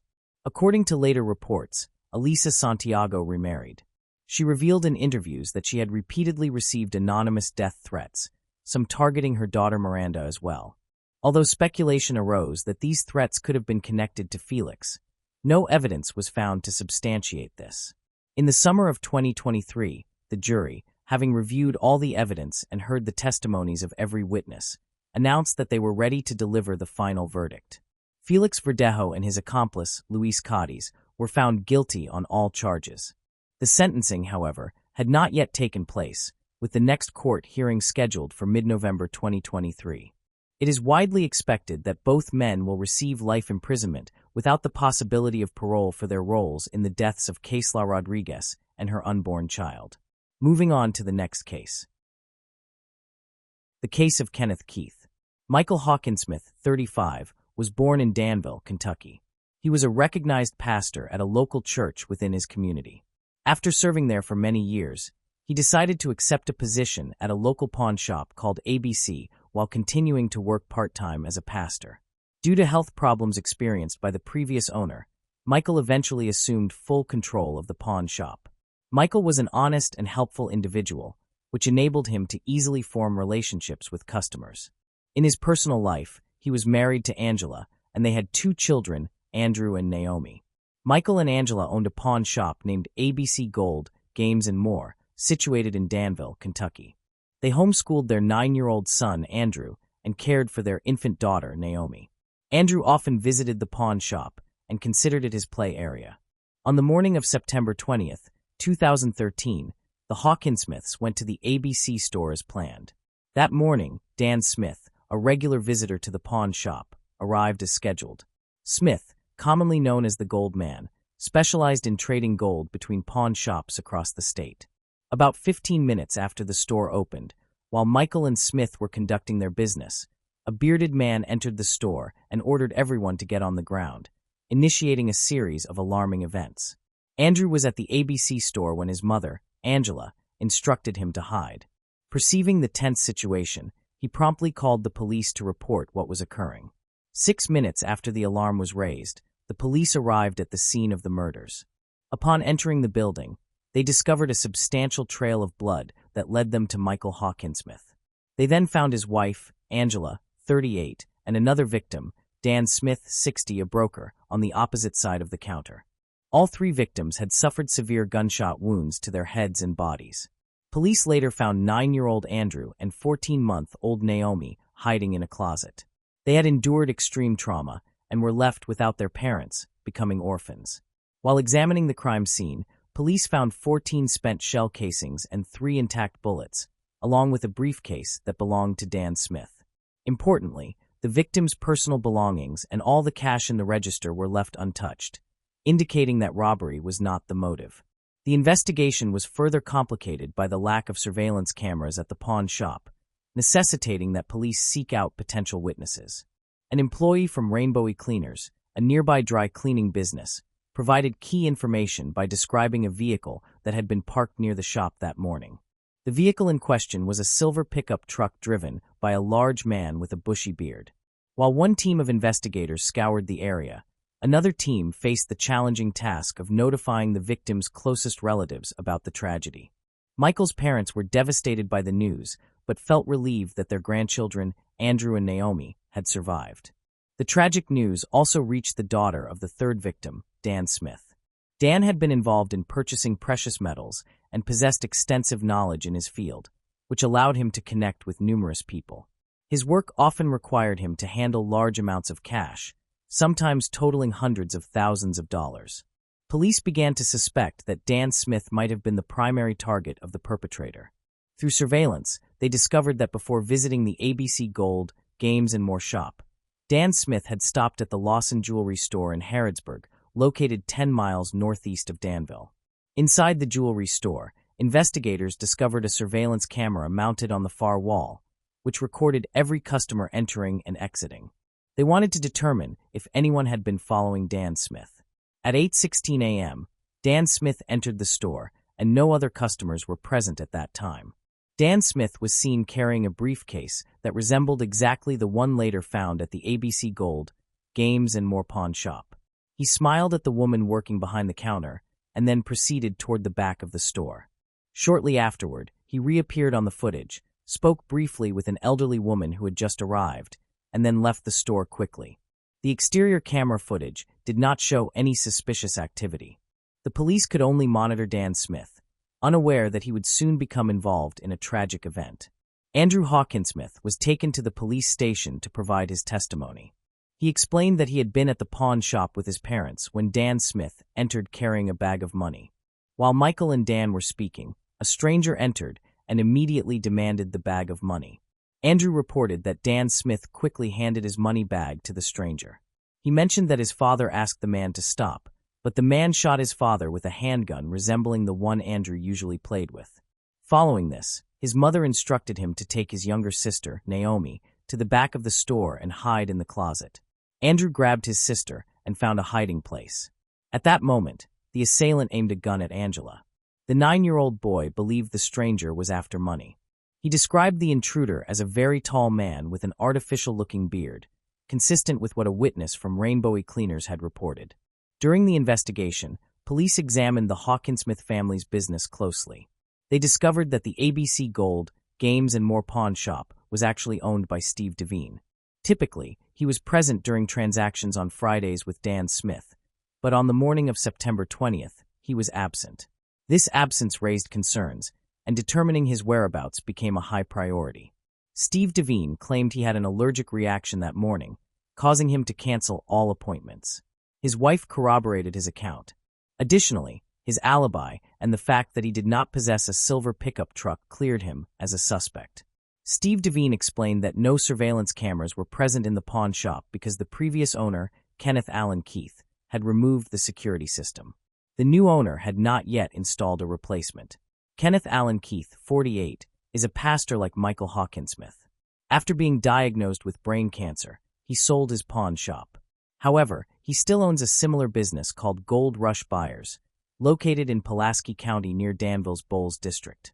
Kenneth and Michael have been friends for 15 years, a relationship that began when Michael worked at a church youth camp.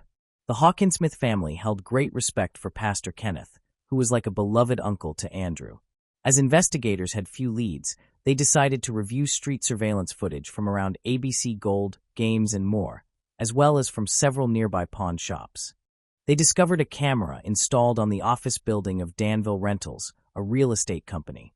The surveillance video captured a silver pickup truck at 8:45 a.m., but the footage was too blurry to identify the license plate or the vehicle's make. However, eyewitness testimony from Rainbowy Cleaners was crucial in assisting the police to identify the vehicle involved.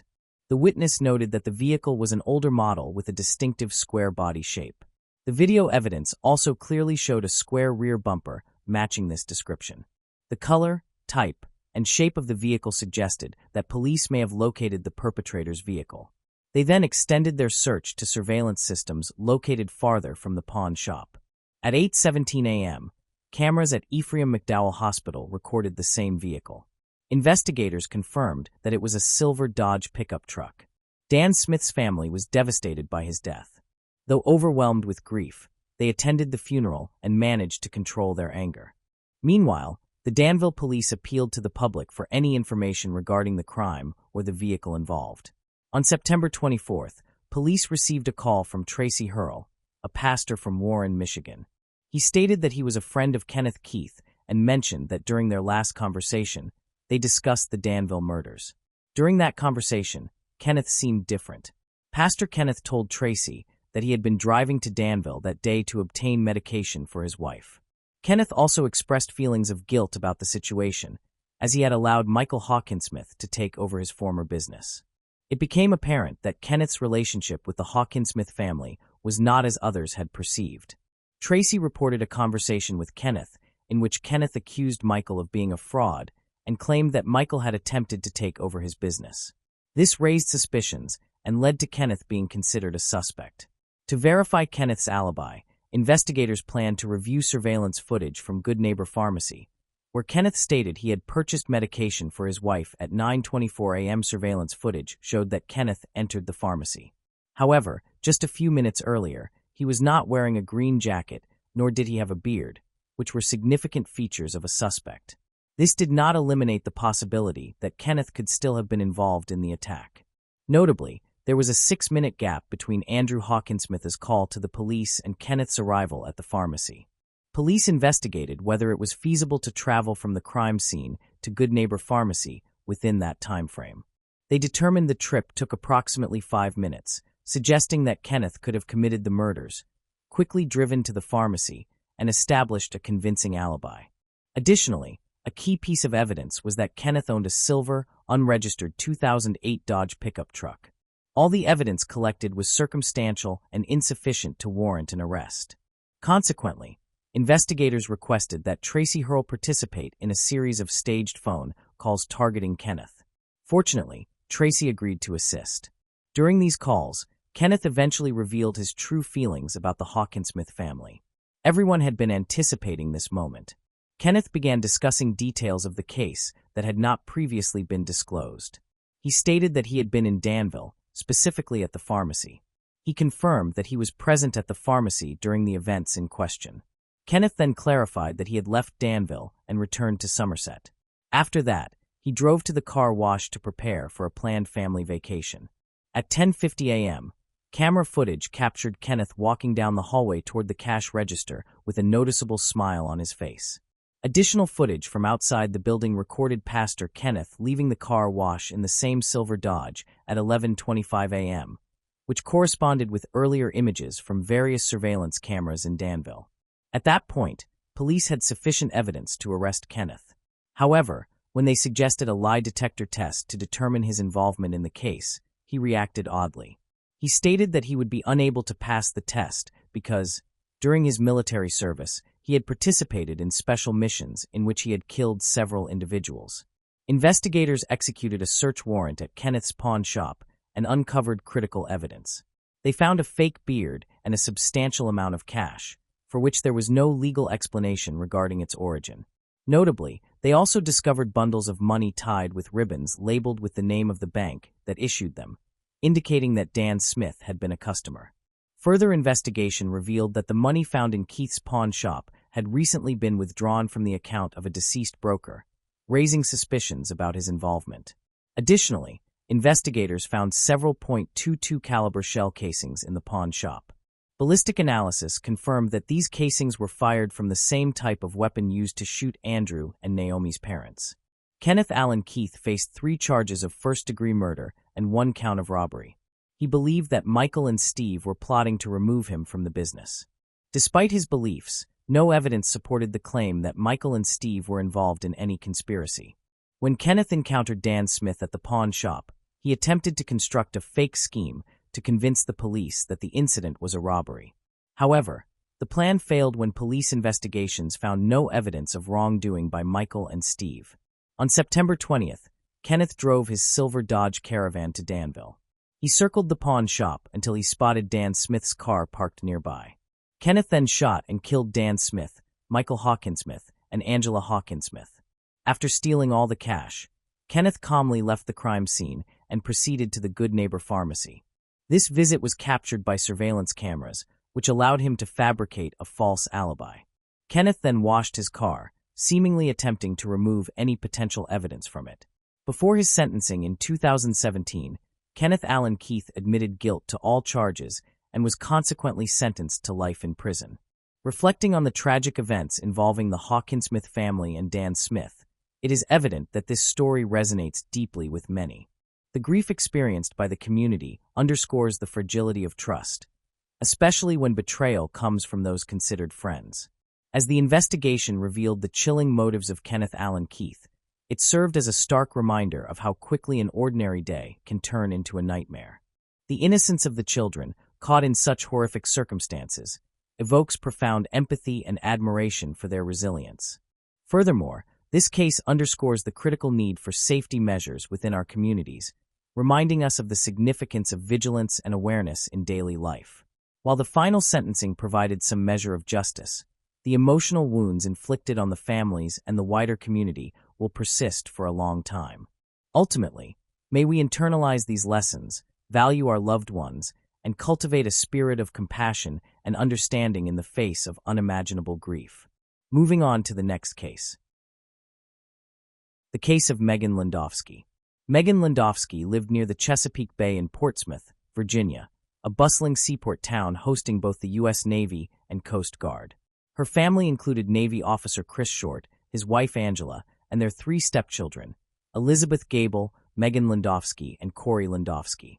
After spending a year stationed at the naval base in Guantanamo Bay, Cuba, Chris was transferred to a naval hospital in Portsmouth, providing relief for his family. Megan, the eldest at 16 years old, immediately enrolled in dance classes following the move. From an early age, Megan demonstrated a deep passion for dance and remarkable talent, beginning with ballet and quickly branching into multiple dance genres.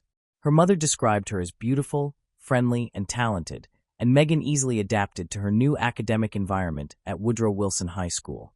Possessing a magnetic personality, she forged friendships quickly and expressed a desire to attend a regular high school to remain close to her neighborhood peers. Described as vivacious and kind, Megan had a natural gift for forming connections with those around her. Thursday, April 10, 2008, began like any other spring morning. Megan awoke early, conversing with her mother about an upcoming test before heading off to school. After exchanging farewells, they went their separate ways, unaware it would be the last time Angela would see her daughter alive. Megan's school day ended early, and she returned home, leaving a voicemail for her mother detailing her day, reassuring her of her safe arrival, and ending with an expression of love. She then began preparing lunch for herself. Around 4 p.m., Chris returned home to find the front door open. Initially unconcerned, thinking Megan had simply left it ajar despite warnings, he called her name but received no response. Moving through the house, he entered the kitchen and was confronted with a horrifying sight. Megan lay lifeless on the floor, the victim of murder. Chris later recalled finding her, comparing her stillness to that of a porcelain doll, hauntingly staring into the void. Detective Doug Funkhauser, en route to celebrate his wedding anniversary, received the distressing call about a young girl's murder.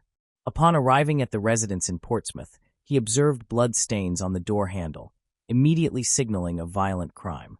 Inside, he discovered the gruesome scene. Megan's partially naked body sprawled on the kitchen floor, surrounded by a large pool of blood, bearing multiple stab wounds across her back, neck, face, and throat, with her mouth sealed shut by tape. For Detective Funkhauser, an experienced investigator, this case was among the most brutal he had encountered, intensified by the fact that the victim was a young child and by his own role as a parent of 3.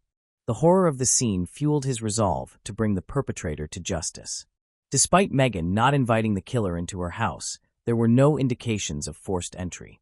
However, a leaf discovered inside, traced back to the bush by the window, indicated that the assailant had entered through the first-floor window.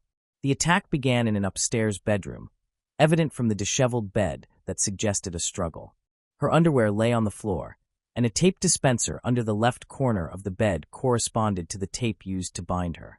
Bloodstained tape was collected for analysis. Police seized pillows, sheets, and blankets for forensic examination. Disturbing evidence in the bedroom, including seminal fluid on the juvet and in Megan's underwear, suggested she had been sexually assaulted before the brutal attack downstairs. Megan sustained 43 stab wounds, 11 of which occurred after her death. She was found naked from the waist down, with her arms bound behind her with tape. The forensic team quickly identified the probable murder weapon. They discovered a knife missing from the kitchen counter holder and eventually located it in the sink. Megan was first attacked in her room, but fled downstairs before being fatally assaulted. The perpetrator moved through the house, leaving footprints and washing their hands in the sink, leaving behind one of the 2 knives used in the murder. The other knife, taken from the kitchen block, was found in a nearby storm drain. Detectives realized they needed to apprehend the murderer promptly. The investigation began swiftly, with officers thoroughly searching the area, looking for witnesses who may have seen or heard something suspicious during the crime.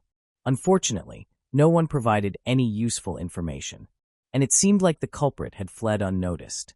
The town was gripped by fear, with parents worried about their children's safety. Many too scared to sleep at night, aware that a killer was on the loose.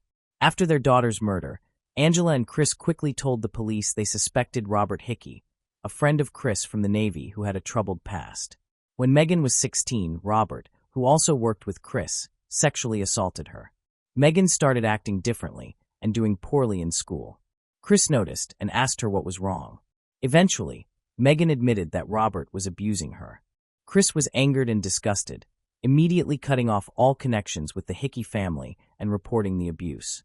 At this point, Megan's parents had initiated legal action just 5 months before her murder, with a trial awaiting. They now suspected that Robert had killed Megan to prevent her from testifying against him, fearing the potential damage to his reputation and the risk of incarceration. Megan had even voiced concerns about him coming after her, and tragically, it appeared her apprehensions had materialized. Officers went to Hickey's house looking for evidence related to a murder, but they didn't find anything incriminating. However, when they later examined his computer, they discovered that someone had attempted to delete everything on the hard drive. A recently deleted file was found containing illegal images of underage children. This led to Hickey being charged with possessing child pornography and made him the primary suspect in the murder case. He was brought in for questioning regarding the murder, with authorities hoping for a confession. Despite appearing visibly nervous during the interview, Robert claimed to have been at the Navy base the entire day of Megan's murder, denying any involvement and asserting that he had not left the base on the day of the incident. After corroborating his timeline with his colleagues, police realized there was a period during which Robert had not been seen, raising the possibility of his involvement in the murder. Surveillance footage from the base was obtained, but no evidence of Robert leaving was observed. Nevertheless, he remained a suspect and could not be entirely ruled out. A DNA swab was taken from Robert to compare with the DNA found at the crime scene, and the results were surprising. There was no match. Robert was not Megan's killer. This setback left the officers disheartened, as they found themselves without any leads or suspects. Attention then shifted to Chris, who had discovered her body. After obtaining a DNA sample, he was quickly cleared as a suspect. Additionally, all of Megan's family members, including her younger brother Corey, were also cleared of involvement. An autopsy later revealed the extreme brutality of the murder, with Megan being subjected to what was described as overkill. The level of violence suggested intense anger from the perpetrator, raising questions about their motive given Megan's popularity and apparent lack of enemies. It seemed likely that the culprit was someone known to her, but with no evident enemies, the mystery deepened regarding who would commit such a horrific act. As the investigation yielded no suspects, Megan's parents grappled with the unsettling prospect that her case might remain unresolved, depriving them of justice for their daughter. Detectives decided to investigate Megan's school life more deeply, considering the possibility of a secret boyfriend, an admirer, or an adversary within her school community. They questioned Megan's close friend in hopes of uncovering potential leads, but she was unable to provide any useful information. Subsequently, police interviewed other acquaintances from Woodrow Wilson High School, revealing that Megan had been involved in a few romantic relationships, though none were particularly serious. While none of these individuals emerged as suspects, authorities decided to collect DNA samples from them as a precautionary measure to rule out any potential connections. Forensic experts specializing in biogeographical analysis re-examined the DNA evidence collected from the crime scene in an effort to determine the geographical origin of the perpetrator. Their analysis suggested that they were seeking an African American male. Despite 6 months passing with no significant progress in the case, a breakthrough occurred when a cooperative classmate provided police with valuable information, a list of boys with whom Megan had occasionally engaged in flirtatious interactions.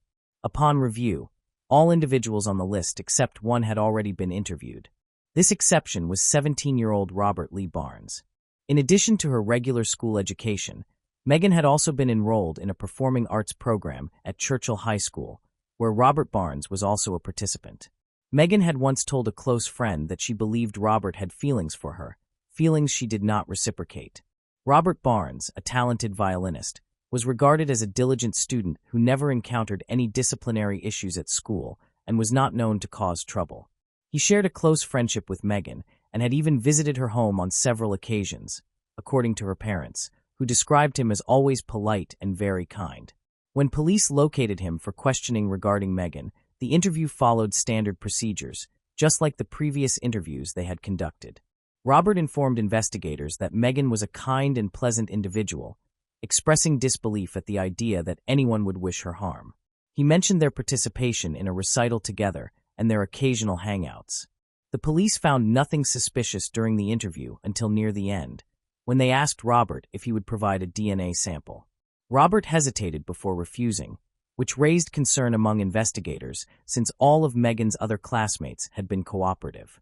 Robert politely explained that his mother would not agree, but police clarified that parental consent was not necessary, particularly as Robert was now 17 years old. Despite this, Robert refused again. Investigators could not shake the feeling that something was amiss with Robert Barnes. After concluding the interview, they instructed him to obtain his mother's consent for the DNA sample and to contact them afterward. Later, a detective received a call from the lab analyzing the bubble gum sample. They inquired about the sample's origin and, after confirming that the detective had observed Robert placing the gum into the glove, questioned whether he had been under constant observation. To their surprise, the DNA from the sample matched that of a female. Robert had switched the gum he had been chewing with a different piece that he provided as his sample on October 23, 2008. Robert Barnes was summoned for questioning once more, this time accompanied by his mother. During the interview, when confronted with the DNA findings, Robert inadvertently revealed that the incident had occurred on a Thursday. Up to that point, none of the individuals interviewed by police had known the exact day and date of the murder. When officers pointed this out, he provided an implausible explanation, claiming that on that day, Megan had asked him to come to her home, where he allegedly discovered her being held at gunpoint by a masked individual. According to Robert, the assailant then pointed the firearm at him and forced him to tie Megan up. Robert further claimed that he was compelled to sexually assault Megan under duress. Subsequently, he stated that they all went downstairs, where the gunman seized a knife and stabbed Megan.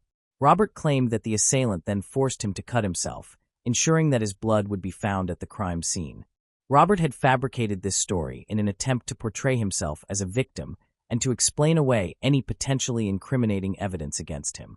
However, law enforcement remained skeptical of his account and did not believe any of his claims. When confronted with the evidence of footprints, they questioned why only his footprints were present and not those of the alleged assailant. Robert's mother intervened, advising him to stop speaking and vouching for his character, asserting that he was a good and innocent child. The police collected a DNA sample from him. An analysis confirmed a match between Robert's DNA and that of the assailant, contradicting his claims. Robert Barnes was arrested for the murder of Megan Landowski.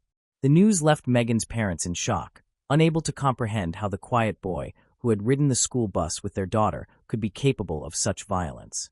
According to police, Robert likely gained entry to the home through the window that afternoon, surprising Megan in her bedroom before committing the atrocious acts. Megan managed to flee downstairs, but Robert pursued her, stabbing her with a kitchen knife and continuing even after her death.